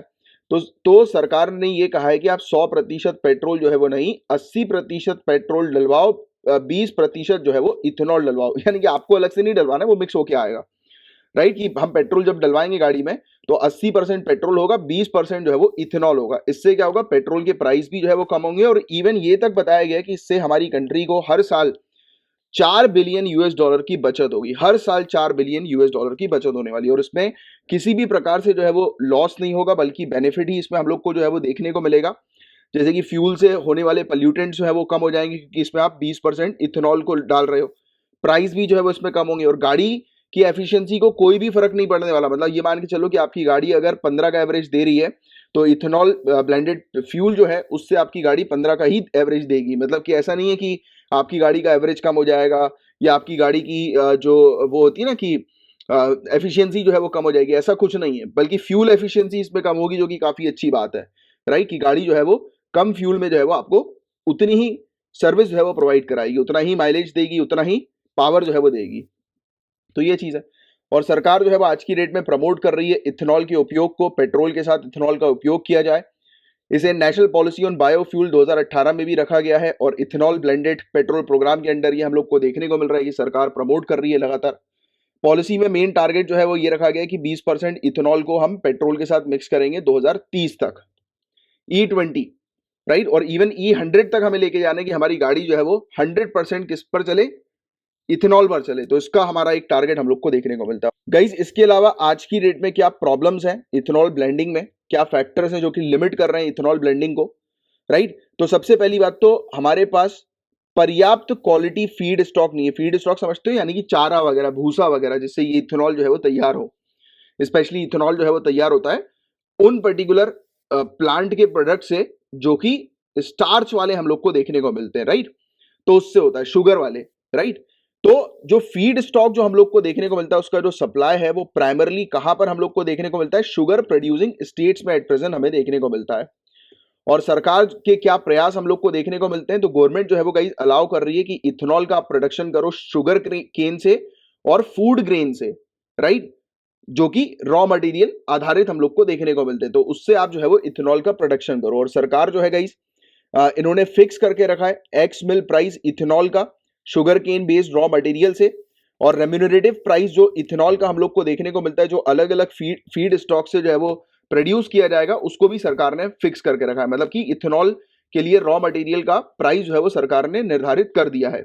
और इवन गाइस मोलासिस या फिर ग्रेन बेस्ड न्यू डिस्टिलरीज या फिर अपनी एग्जिस्टिंग डिस्टिलरीज के लिए अगर कोई व्यक्ति अगर लोन लेता है तो उस पर सरकार इंटरेस्ट सबवेंशन स्कीम के माध्यम से उसको हेल्प करेगी। इसके लोन पर जो इंटरेस्ट आता है उस पर सरकार जो है वो सब्सिडी प्रोवाइड कराएगी इंटरेस्ट सबवेंशन स्कीम के माध्यम से, राइट। तो ये इस प्रकार से सरकार का सपोर्ट हम लोग को देखने को मिल रहा है। बाकी इथेनॉल की बात करें गाइस, तो इथेनॉल का प्रोडक्शन जो है वो शुगर केन, मेज, वीट, इन सब से होता है। गन्ना, मक्का, गेहूं आदि जो कि हाई स्टार्च कंटेंट वाले जो प्रोड्यूस जो हम लोग को देखने को मिलते हैं, प्लांट के प्रोडक्ट्स जो हम लोग को देखने को मिलते हैं, तो उससे ये इथेनॉल जो है वो बनता है। और इंडिया के अंदर इथेनॉल जो है वो मेनली हम लोग को शुगर केन मोलासिस से जो है वो उसका प्रोडक्शन देखने को मिलता है फर्मेंटेशन प्रोसेस के माध्यम से। और इथेनॉल को जो है वो मिक्स किया जाता है गैसोलीन के साथ अलग अलग ब्लेंड बनाने के लिए, राइट। तो ये चीज हम लोग को देखने को मिलती है। और गाइस इथेनॉल मॉलिक्यूल के अंदर हम लोग को ऑक्सीजन देखने को मिलता है, तो ये अलाउ करता है कि इंजन जो है वो पूरी तरह से फ्यूल को कंबस्ट करे, पूरी तरह से फ्यूल को बर्न करे, जिसके कारण हम लोग को कम एमिशन देखने को मिलेगा। पॉल्यूटेंट्स एनवायरमेंट में कब रिलीज होते हैं? जब फ्यूल पूरी तरह से जो है वो बर्न नहीं होता। और इसके फायदे भी हैं, एनवायरमेंट पॉल्यूशन जो है वो रिड्यूस हो जाएगा। और इथेनॉल हालांकि प्लांट से प्रोड्यूस होता है, तो ये भी बताया जाता है कि इसकी पूरी एनर्जी जो आती है वो सन से ही आती है, तो इसलिए इथेनॉल को कंसिडर किया जाता है एज अ रिन्यूएबल फ्यूल के तौर पर भी, राइट। तो ये था गाइस पूरा ओवरऑल टॉपिक इथेनॉल से रिलेटेड। मैं उम्मीद करता हूं आपको अच्छे से पूरी चीज समझ में आ गई होंगी। गाइस हम लोग डिस्कस करेंगे फूड फोर्टिफिकेशन के बारे में। इस टर्म को बहुत अच्छे से ध्यान में रखना। ये होता क्या, सिंपल तरीके से मैं आपको बता दूं, तो खाने में जब एक्स्ट्रा न्यूट्रिएंट्स को ऐड किया जाता है उसको फूड फोर्टिफिकेशन कहा जाता है। जैसे एग्जांपल के तौर पर चावल क्या है? कुछ नहीं है, कार्बोहाइड्रेट्स के अलावा और कुछ नहीं है, राइट। बट आप उसमें एक्स्ट्रा न्यूट्रिएंट्स डाल दो अलग से, राइट, तो फूड प्रोसेसिंग के जरिए, तो उस चीज को फूड फोर्टिफिकेशन कहा जाता है कि फूड प्रोसेसिंग के माध्यम से आप खाने में एक्स्ट्रा न्यूट्रिएंट डाल देते हो, राइट। मतलब कि आप खाओगे तो चावल ही, बट चावल के जरिए आपकी बॉडी में सभी न्यूट्रिएंट्स आपको मिल जाएंगे। तो किसी भी फूड के अंदर जब कोई भी एक्स्ट्रा अलग से न्यूट्रिएंट्स ऐड किया जाता है उसको फूड फोर्टिफिकेशन कहा जाता है। सिंपल सॉर्टेड तरीके से बस इतनी सी चीज ध्यान में रखो, ये चीज इंपॉर्टेंट है। तो food Safety and Standard Authority of India का फूड फोर्टिफिकेशन रिसोर्स सेंटर, इसने रिपोर्ट किया है कि ओवर 70% ऑफ इंडिया पॉपुलेशन, 70% से भी ज्यादा इंडिया की जो आबादी है, that consumes less than half of the daily recommended dietary allowances of micronutrients। जो माइक्रोन्यूट्रिएंट्स जो रिकमेंड किए गए हैं कि डेली बेसिस पर आपको कितने माइक्रोन्यूट्रिएंट्स का इंटेक करना है, राइट। जो पोषक तत्व, सूक्ष्म पोषक तत्व जो होते हैं जिसको आपको प्रतिदिन इंटेक करना है, तो हमारी 70% की जो पॉपुलेशन है या उससे ज्यादा जो पॉपुलेशन है, वो जो रिकमेंडेड डाइटरी जो वैल्यू है, न्यूट्रिशनल वैल्यू, उससे आधा जो है वो कंज्यूम करते हैं, 50% कंज्यूम करते हैं। मतलब कि लोगों की बॉडी में प्रॉपर न्यूट्रिएंट नहीं जा रहा है इंडिया के अंदर 70% से ज्यादा पॉपुलेशन में।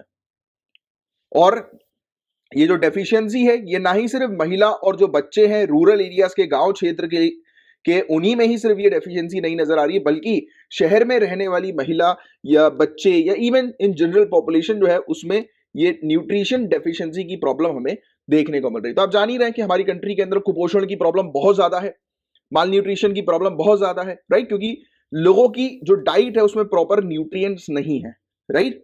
तो ये न्यूट्रिशन का गैप जो है उसको खत्म करने के लिए फूड फोर्टिफिकेशन जो है वो बताया जाता है कि बेस्ट सोल्यूशन है, right. Food fortification best solution बताया जाता है। ये डायरेक्टली एनीमिया की जो प्रॉब्लम जो लोगों में है, माल न्यूट्रिशन की, माइक्रो न्यूट्रिशन की जो डेफिशिएंसी लोगों में है, कुपोषण की जो प्रॉब्लम्स लोगों में है, जो लोग फेस कर रहे हैं, तो आप फूड फोर्टिफिकेशन के जरिए ये प्रॉब्लम जो है वो रिजॉल्व कर सकते हैं। और सेंटर जो है गाइस, इसने रिसेंटली अप्रूव की है एक पायलट स्कीम जिसका नाम है fortification of rice and it's distribution under public distribution system.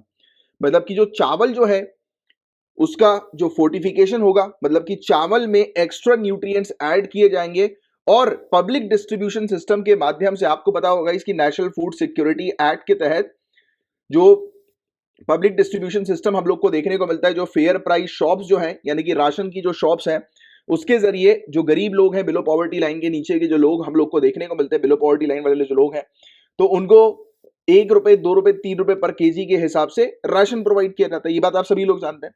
तो जिसमें चावल भी दिए जाते हैं, आपको पता होगा चावल भी प्रोवाइड किए जाते हैं। तो चावल जो होंगे वो फूड प्रोसेसिंग के माध्यम से उनका फोर्टिफिकेशन किया जाएगा और उसमें एक्स्ट्रा न्यूट्रिएंट्स ऐड करके लोगों को डिस्ट्रीब्यूट किए जाएंगे।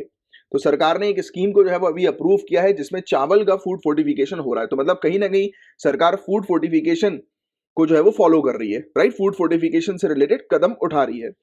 और गवर्नमेंट का फूड फोर्टिफिकेशन इनिशिएटिव जो है ये ऑलरेडी काफी सारी स्टेट्स में, आंध्र प्रदेश, गुजरात, महाराष्ट्र, तमिलनाडु, छत्तीसगढ़, उत्तर प्रदेश, ओडिशा, तेलंगाना, उत्तराखंड, मध्य प्रदेश, तो यहां पर ऑलरेडी चल रहा है, राइट, पायलट बेसिस पर ये प्रोजेक्ट ऑलरेडी चल रहा है। और स्टेपल फूड जो है उनको फोर्टिफाई जो है वो किया जा रहा है, उसके अंदर की माइक्रो न्यूट्रिएंट्स जो है वो डाले जा रहे हैं, शामिल किए जा रहे हैं, राइट, जिससे कि डेफिशिएंसीज रिजॉल्व हो। जो प्रॉब्लम्स जो आ रही हैं आज की डेट में, माल न्यूट्रिशन की, न्यूट्रिशन की कमी की जो प्रॉब्लम्स है जनता में, लोगों में, वो रिजॉल्व की जा सके। और इस प्रकार से फोर्टिफिकेशन को जो अडॉप्ट किया जा रहा है वो डेफिनेटली काफी इंपॉर्टेंट रोल जो है वो प्ले करेगा इंडिया के अंदर अंडर न्यूट्रिशन की प्रॉब्लम को रिजॉल्व करने का। अल्प पोषण की समस्या के समाधान में ये एक महत्वपूर्ण भूमिका निभाएगा, फूड फोर्टिफिकेशन। तो ये पॉइंट आप थोड़ा सा ध्यान में रखना।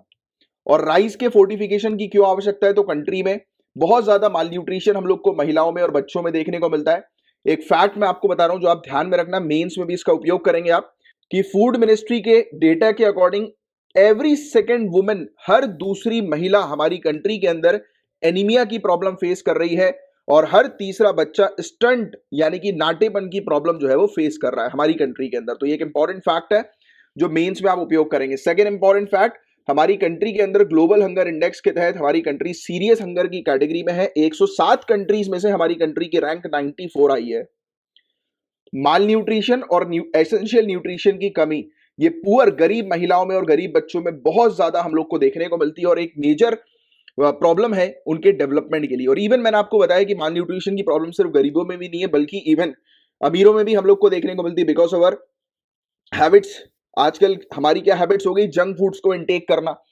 मैं हमेशा जब भी इस टाइप का टॉपिक पढ़ाता हूं, मेरे सभी जो रेगुलर स्टूडेंट वो जान गए होंगे कि अब मैं क्या बताने वाला हूं, राइट। तो हिडन हंगर, जिनको नहीं पता लिख लो, hidden hunger, HIDDEN HUNGER, hidden hunger. What is hidden hunger guys? What we do is, हम लोग जो है वो चिप्स खा रहे हैं, तले हुए चिप्स खा रहे हैं, पिज्जा खा रहे हैं, बर्गर खा रहे हैं, पास्ता खा रहे हैं, राइट, उसमें प्रॉपर न्यूट्रिशन नहीं होता।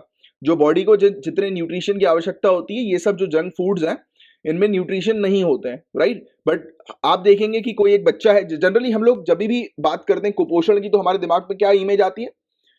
इमेज आती है एक पतले सुकड़े व्यक्ति की, एकदम से दिमाग में एक पतला सुकड़ा व्यक्ति नजर आता है हमें, जैसे ही हम लोग माल न्यूट्रिशन की, कुपोषण की बात करते हैं। गलत कह रहा हूं, सही कह रहा हूं? सभी के दिमाग में ये आती है, माल न्यूट्रिशन मतलब वो पतला सुकड़ा सा व्यक्ति, है ना, यही आता है।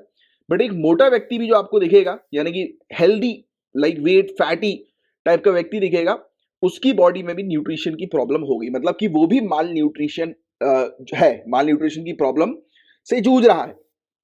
मतलब कि इसका कहने का मतलब ये है, आपके दिमाग में मैं ये अंडरस्टैंडिंग डेवलप करना चाहता हूं कि अगर प्रीलिम्स में कोई स्टेटमेंट आ जाए जिसमें लिखा हो कि माल न्यूट्रिशन की प्रॉब्लम जिनको होती है वो पतले दुबले होते हैं, वीक होते हैं, बहुत थिन होती है, ये स्टेटमेंट गलत नहीं होगा, बिल्कुल सही है। बट जिनको माल न्यूट्रिशन की प्रॉब्लम है, सिर्फ यही प्रॉपर्टी उनमें नहीं दिखाई देती। एक मोटा व्यक्ति है, उसमें भी माल न्यूट्रिशन की प्रॉब्लम हो सकती है, राइट। जैसे आप देखते होंगे कई बार आपके आसपास फ्रेंड्स होंगे, आप भी इस प्रॉब्लम से फेस कर रहे होंगे, जैसे मैं तो हुई, राइट। बट जैसे क्या होता है कि जो मोटे व्यक्ति होते हैं, जिनकी बॉडी में न्यूट्रिशन प्रॉपर नहीं जाता, वो वेरियस प्रॉब्लम से जो है वो जूझ रहे होते हैं, उनको वेरियस प्रॉब्लम्स हो रही होती है, जल्दी उनकी तबीयत खराब हो जाती है। ऐसा क्यों होता है? बिकॉज उनकी बॉडी के अंदर प्रॉपर न्यूट्रिशन का इंटेक नहीं होता। तो हमें अपनी बॉडी के अंदर प्रॉपर न्यूट्रिशन को रखना बहुत ज्यादा जरूरी है, प्रॉपर न्यूट्रिशन का इंटेक करना बहुत ज्यादा जरूरी है for fit and healthy life, है ना, फॉर डिजीज फ्री लाइफ, तो बहुत ज्यादा जरूरी है, राइट। तो प्लेज लो आप भी मेरे साथ साथ कि अब से हम बिल्कुल न्यूट्रिशियस फूड जो है वो खाएंगे, राइट। बट प्रॉब्लम ये होती है कि जैसे ही हम पिज्जा बर्गर पास्ता देख लेते हैं एकदम से माइंड जो है वो उस तरफ चला जाता है। जो फूडी लोग हैं इस चीज से रिलेट कर रहे होंगे, जैसे मैं तो बहुत ज्यादा फूडी हूँ, ठीक है। तो ये चीज बस मुझे आपको समझानी थी कि कुपोषण की जो प्रॉब्लम है वो सिर्फ ऐसा नहीं है कि सिर्फ जो है वो पतले दुबले लोगों में ही नजर आए, दिखाई दे, ये बल्कि इवन जो मोटे लोग होते हैं उनमें भी माल न्यूट्रिशन की प्रॉब्लम हमें देखने को मिलती है, राइट। तो ये था टॉपिक। बट फूड फोर्टिफिकेशन क्या है, तो ये चीज मैं आपको अंडरस्टैंडिंग डेवलप कर ली। अब थोड़ा सा थ्योरेटिकली इसकी डेफिनेशन आप क्या लिखेंगे अगर मेंस में आ जाता है तो ध्यान से सुनिए। Food fortification is defined as a practice of adding vitamin, ऐसी प्रैक्टिस जिसके माध्यम से हम विटामिन को ऐड कर रहे हैं, मिनरल्स को ऐड कर रहे हैं टू कॉमनली कंज्यूम्ड फूड। जो कॉमनली कंज्यूम्ड फूड जो होता है, जनरली जिस फूड को हम लोग खाते हैं, तो उसमें एक्स्ट्रा विटामिन मिनरल्स को ऐड किया जाता है अलग से प्रोसेसिंग के तहत, राइट, फूड प्रोसेसिंग के तहत, जिसके तहत उस फूड की न्यूट्रिशन वैल्यू बढ़ा दी जाती है। And Food Safety and Standard Authority of India ने डिफाइन करी है फोर्टिफिकेशन को कि deliberately increasing the content of essential micronutrients in a food, food के अंदर एसेंशियल माइक्रोन्यूट्रिएंट्स के कंटेंट को इंक्रीज करना so as to improve the nutritional quality of food, उस फूड की न्यूट्रिशनल क्वालिटी को इंप्रूव करने के लिए, राइट, कि अलग से करना। And to provide public health benefit with minimal risk to health, public health benefit जो है वो प्रोवाइड कराना, right. And it is a proven safe and cost effective strategy, बताया जाता है कॉस्ट इफेक्टिव स्ट्रेटेजी है कि डाइट को इंप्रूव करने की, डाइट में जो माइक्रो न्यूट्रिएंट्स की जो डेफिशिएंसी है उसको रिजॉल्व करने की, न्यूट्रिएंट्स ऐड करने की एक बहुत बेहतरीन स्ट्रेटेजी जो है वो बताई जाती है। और ऑब्जेक्टिव यही है कि न्यूट्रिशनल क्वालिटी जो है वो फूड ग्रेन्स में इंप्रूव करना, जो फूड ग्रेन्स अप्लाई किए जाते हैं जिसके तहत हम अपनी मैक्सिमम पॉपुलेशन को जो है वो न्यूट्रिशियस रिच डाइट जो है वो प्रोवाइड करा सके, राइट। सेम जनरल फूड में ही, यानी कि उनको जो फूड मिलता आ रहा है उनकी हैबिट्स को चेंज नहीं करना है, सेम फूड उनको प्रोवाइड कराना है, बट वो न्यूट्रिशियस रिच फूड हो, जिससे कि ना उनकी हैबिट चेंज होगी ना कुछ होगा और उनको न्यूट्रिशियस रिच फूड जो है वो मिल जाएगा, राइट।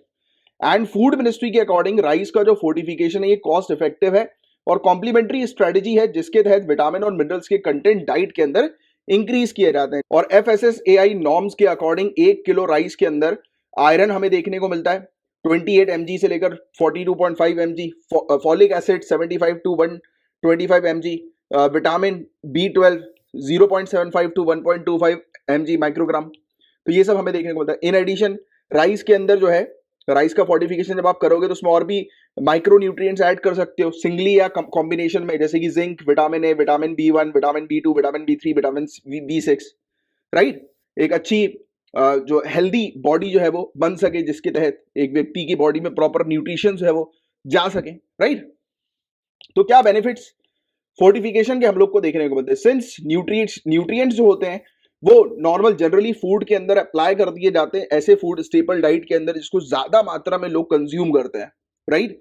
तो ये एक एक्सीलेंट मेथड है व्यक्ति की लार्ज सेक्शन ऑफ पॉपुलेशन जो है उनकी जो लाइफ है उसको बेटर बनाने का, हेल्थ जो है उसको बेटर बनाने का, उनको हेल्दी डाइट जो है वो प्रोवाइड कराने का, बिना कुछ चीज चेंज किए, जनरली सिर्फ उनकी फूड के अंदर ही पहले से ही जो है वो न्यूट्रिशियस या न्यूट्रिशन जो है वो ऐड करके उनको प्रोवाइड करा दो, उनमें और कुछ चेंज करने की जरूरत नहीं है।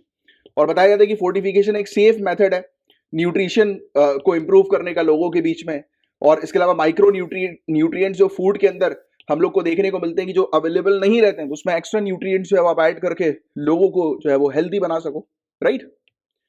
एंड इसके अंदर कोई भी फूड हैबिट्स या फूड पैटर्न के अंदर चेंजेस नहीं करने, जैसे मैंने आपको बताया। तो ये सोशियो कल्चरली एक्सेप्टेबल तरीका है न्यूट्रिएंट्स लोगों तक डिलीवर करने का। एंड इसमें कोई भी कैरेक्टरिस्टिक्स फूड का चेंज नहीं होता, ना फूड का टेस्ट चेंज होगा, ना फील, ना उसका लुक, कुछ चेंज नहीं होगा। एज इट इज आप खाओगे सेम का सेम, वैसा का वैसे ही लगेगा, राइट। और बट फायदा ये होगा कि आपको पहले न्यूट्रिएंट्स नहीं मिल रहे थे, अब आपको न्यूट्रिएंट्स मिलेंगे फूड फोर्टिफिकेशन के जरिए, राइट। तो ये चीज है एंड इसको क्विकली इंप्लीमेंट किया जा सकता है और लोगों की हेल्थ जो है इंप्रूव की जा सकती है very short period of time में, एक थोड़े से ही समय पर लोगों की हेल्थ आप इंप्रूव कर सकते हो। और ये मेथड काफी ज्यादा कॉस्ट इफेक्टिव हम लोग को देखने को मिलता है। बट गाइस, हालांकि जो आर्टिकल अभी हमने डिस्कस किया इसमें फूड फोर्टिफिकेशन की टोटली सिर्फ बेनिफिट की बात की जा रही थी, बट पास्ट में पहले हमने एक ऐसे टॉपिक को डिस्कस किया था जिसमें फूड फोर्टिफिकेशन के डिसएडवांटेजेस भी बताए गए थे। तो आपको ये भी ध्यान में रखना है कि फूड फोर्टिफिकेशन हमेशा हेल्पफुल नहीं होता। कुछ ऐसी स्टडीज भी सामने आई हैं जिसमें ये तक जो है वो बताया गया कि रेदर देन फूड फोर्टिफिकेशन करने की जगह आप लोगों को उनकी डाइट में, ऑब्वियस ही बात है कि नेचुरल चीजें करो आप, क्योंकि कहीं ना कहीं ये कुछ ना कुछ फूड के साथ छेड़खानी है, फूड प्रोसेसिंग है, राइट। तो हो सकता है कि ये बॉडी को डैमेज भी कर सकता है अगर, और इवन जैसे कि अगर चावल को लेकर जो अभी बात हुई है, तो इसी को लेकर एक आर्टिकल था कि चावल को आप धो दोगे तो जो आपने एक्स्ट्रा न्यूट्रिएंट्स जो उसके अंदर अलग से ऐड किए थे, जो परत उसमें चढ़ाई थी, वो खत्म हो जाएगी। और जनरली लोग घर में चावल लेकर आते हैं तो उसको धोते हैं, बॉईल करते हैं, राइट। तो ये भी कई बार स्टडी के थ्रू पता लगाया गया था कि वो तो फिर आप धोगे, उसको भिगा के रखोगे तो वो पानी में घुल मिल जाएगा, उसके पूरे न्यूट्रिएंट्स है वो निकल जाएंगे, फिर कोई मतलब ही नहीं रहेगा इतना पैसा खर्च करने का। और कुछ ऐसा डायनेमिक व्यू पॉइंट जो है वो एक आया था कि जो फोर्टिफिकेशन है वो सिर्फ वही लोग प्रमोट कर रहे हैं जो इंडस्ट्रियलिस्ट हैं, क्योंकि इससे उनको फायदा है। क्योंकि फूड फोर्टिफिकेशन के जरिए, क्योंकि उन्हीं के पास बड़ी बड़ी मशीनरीज है फूड प्रोसेसिंग करने की, राइट, फूड फोर्टिफिकेशन को तैयार करने की, फूड में एक्स्ट्रा न्यूट्रिएंट्स बनाने की, तो बड़े लोगों के पास ही है ये, रिच लोगों के पास, इंडस्ट्रियलिस्ट के पास है ये। तो that's why they are promoting की फूड फोर्टिफिकेशन काफी अच्छा है उनके इंटरेस्ट के लिए। बट एक्चुअल में फूड फोर्टिफिकेशन काफी स्टडी ऐसी सामने आई कि वो बेनिफिट नहीं हो पाएगा उससे कुछ, क्योंकि लोग धो देंगे तो उसकी न्यूट्रिशन वैल्यू जो है वो निकल जाएगी, हट जाएगी, जो आप अलग से उसकी परत जो है वो चढ़ाओगे तो। जैसे चावल की बात करें, चावल में आपने एक्स्ट्रा न्यूट्रिएंट्स मिला दिए, घर पे कोई व्यक्ति जाके चावल को जो है वो भिगा देगा थोड़ी देर, 20-25 मिनट पानी के अंदर डाल देगा, पूरा घुल जाएगा, पूरे जितने भी एक्स्ट्रा न्यूट्रिएंट्स थे वो खत्म हो जाएंगे, क्योंकि वो पानी फिर बाद में फेंक देगा। तो ये कुछ पॉइंट्स हैं जो सामने आए थे, तो मैंने आपको दोनों ही व्यू पॉइंट बता दिए फूड फोर्टिफिकेशन से रिलेटेड, राइट, कि इसके पॉजिटिव पॉइंट्स तो बहुत सारे हैं, राइट, बट इसके नेगेटिव पॉइंट भी आपको कुछ पता होने चाहिए। हालांकि जो आर्टिकल अभी हमने डिस्कस किया उसमें नेगेटिव पॉइंट नहीं थे, बट मैंने आपको ये चीज एक्स्ट्रा बता दी है, तो ये थोड़ा सा ध्यान में रखना, ठीक है। गाइस, एक अपडेट मुझे आप लोग को देनी है कि इकोनॉमिक सर्वे के अकॉर्डिंग, अभी लेटेस्ट जो इकोनॉमिक सर्वे हम लोग को देखने को मिला है उसके अकॉर्डिंग बताया गया है कि केंद्र सरकार ने जो है वो डिस्ट्रीब्यूट किया है 3.38 lakh metric tons fortified rice के दिसंबर 2021 तक आंगनवाड़ी और मिड डे मील्स के तहत। तो बहुत भारी मात्रा में ऑलरेडी फोर्टिफाइड राइस जो है वो केंद्र सरकार के द्वारा डिस्ट्रीब्यूट किया जा चुका है।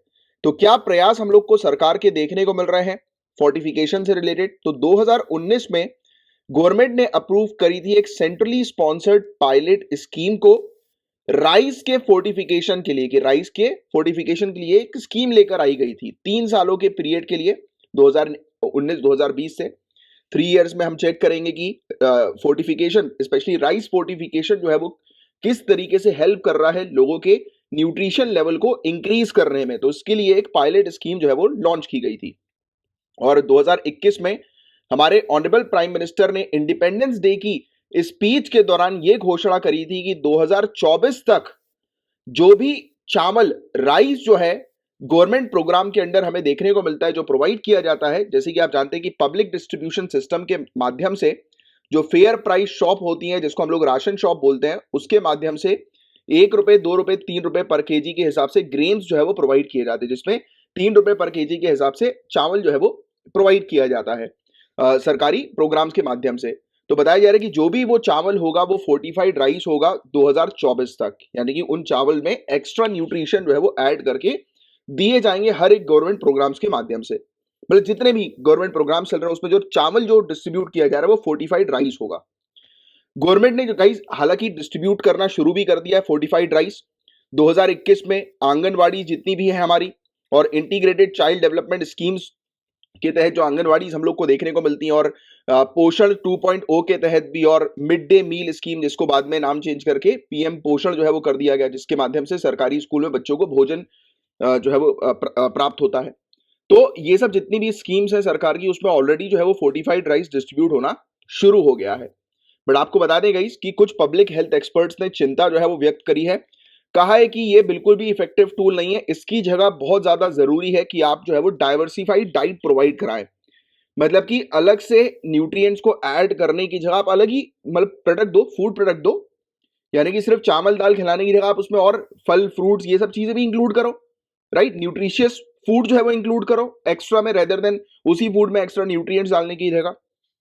और काफी सारे लोगों ने तो ये भी आर्ग्यू किया है कि राइस के अंदर जो आयरन को ऐड किया जा रहा है, आयरन को अलग से ऐड किया जा रहा है आयरन सप्लीमेंट को, तो इसके कारण एक व्यक्ति की बॉडी में बहुत ज्यादा मात्रा में आयरन चला जाएगा और इसके कारण सामने वाले व्यक्ति को डायबिटीज, हाइपरटेंशन और हाई कोलेस्ट्रॉल का रिस्क हो सकता है। मतलब कि शुगर और बीपी की बीमारी जो है वो लोगों को बहुत ज्यादा हो सकती है, ये तक साइंटिस्ट रिसर्चर्स ने बताया है, बिकॉज ऑफ आयरन।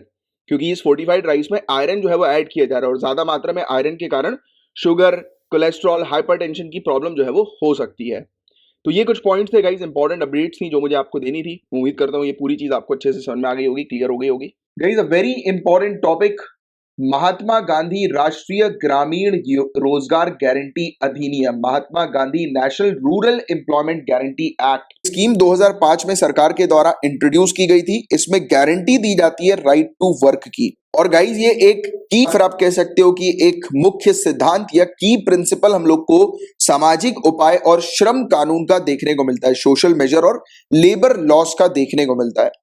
और यहां पर जो लोकल गवर्नमेंट जो होती है वो लीगली रूरल इंडिया में यानी कि गांव क्षेत्र में रहने वाले लोगों को एटलीस्ट 100 डेज की वेज एम्प्लॉयमेंट प्रोवाइड कराती है, जिससे कि उनके जीवन स्तर में वृद्धि हो सके, इनहैंस हो सके उनकी क्वालिटी ऑफ लाइफ, राइट, श्रमिकों की, वर्कर्स की। इसका ऑब्जेक्टिव हम लोग को क्या देखने को मिल रहा है, तो पेड रूरल एम्प्लॉयमेंट कम से कम 100 दिनों के लिए अचीव करना, जनरेट करना, राइट। और अनस्किल्ड लेबर्स के लिए ये चीज हमें देखने को मिलती है। अनस्किल्ड लेबर्स जैसे कि रोड वगैरह कंस्ट्रक्शन में जो काम करते हैं ना, कंस्ट्रक्शन एक्टिविटीज में जो वर्कर्स, तो उनके पास ऐसे कोई स्किल्स होती नहीं है, राइट। तो ऐसे वर्क में जो है वो उन्हें शामिल करना, तो ये इसका मेन ऑब्जेक्टिव हम लोग को देखने को मिलता है। ये इंश्योर करता है सोशल इंक्लूजन, सामाजिक समावेशन को सुनिश्चित करता है।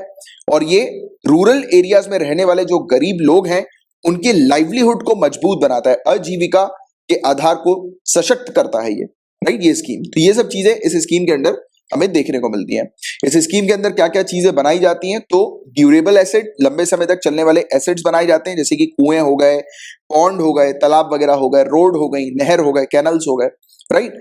इसमें टारगेट ये भी किया जाता है कि गांव क्षेत्र से लोग जो है वो माइग्रेट करके अर्बन क्षेत्रों में ना चले जाएं, उनको गांव क्षेत्र में ही, क्योंकि देखो लोग माइग्रेट क्यों करते हैं, क्योंकि उन्हें बेटर अपॉर्चुनिटी चाहिए होती है अर्न करने की, कमाने की।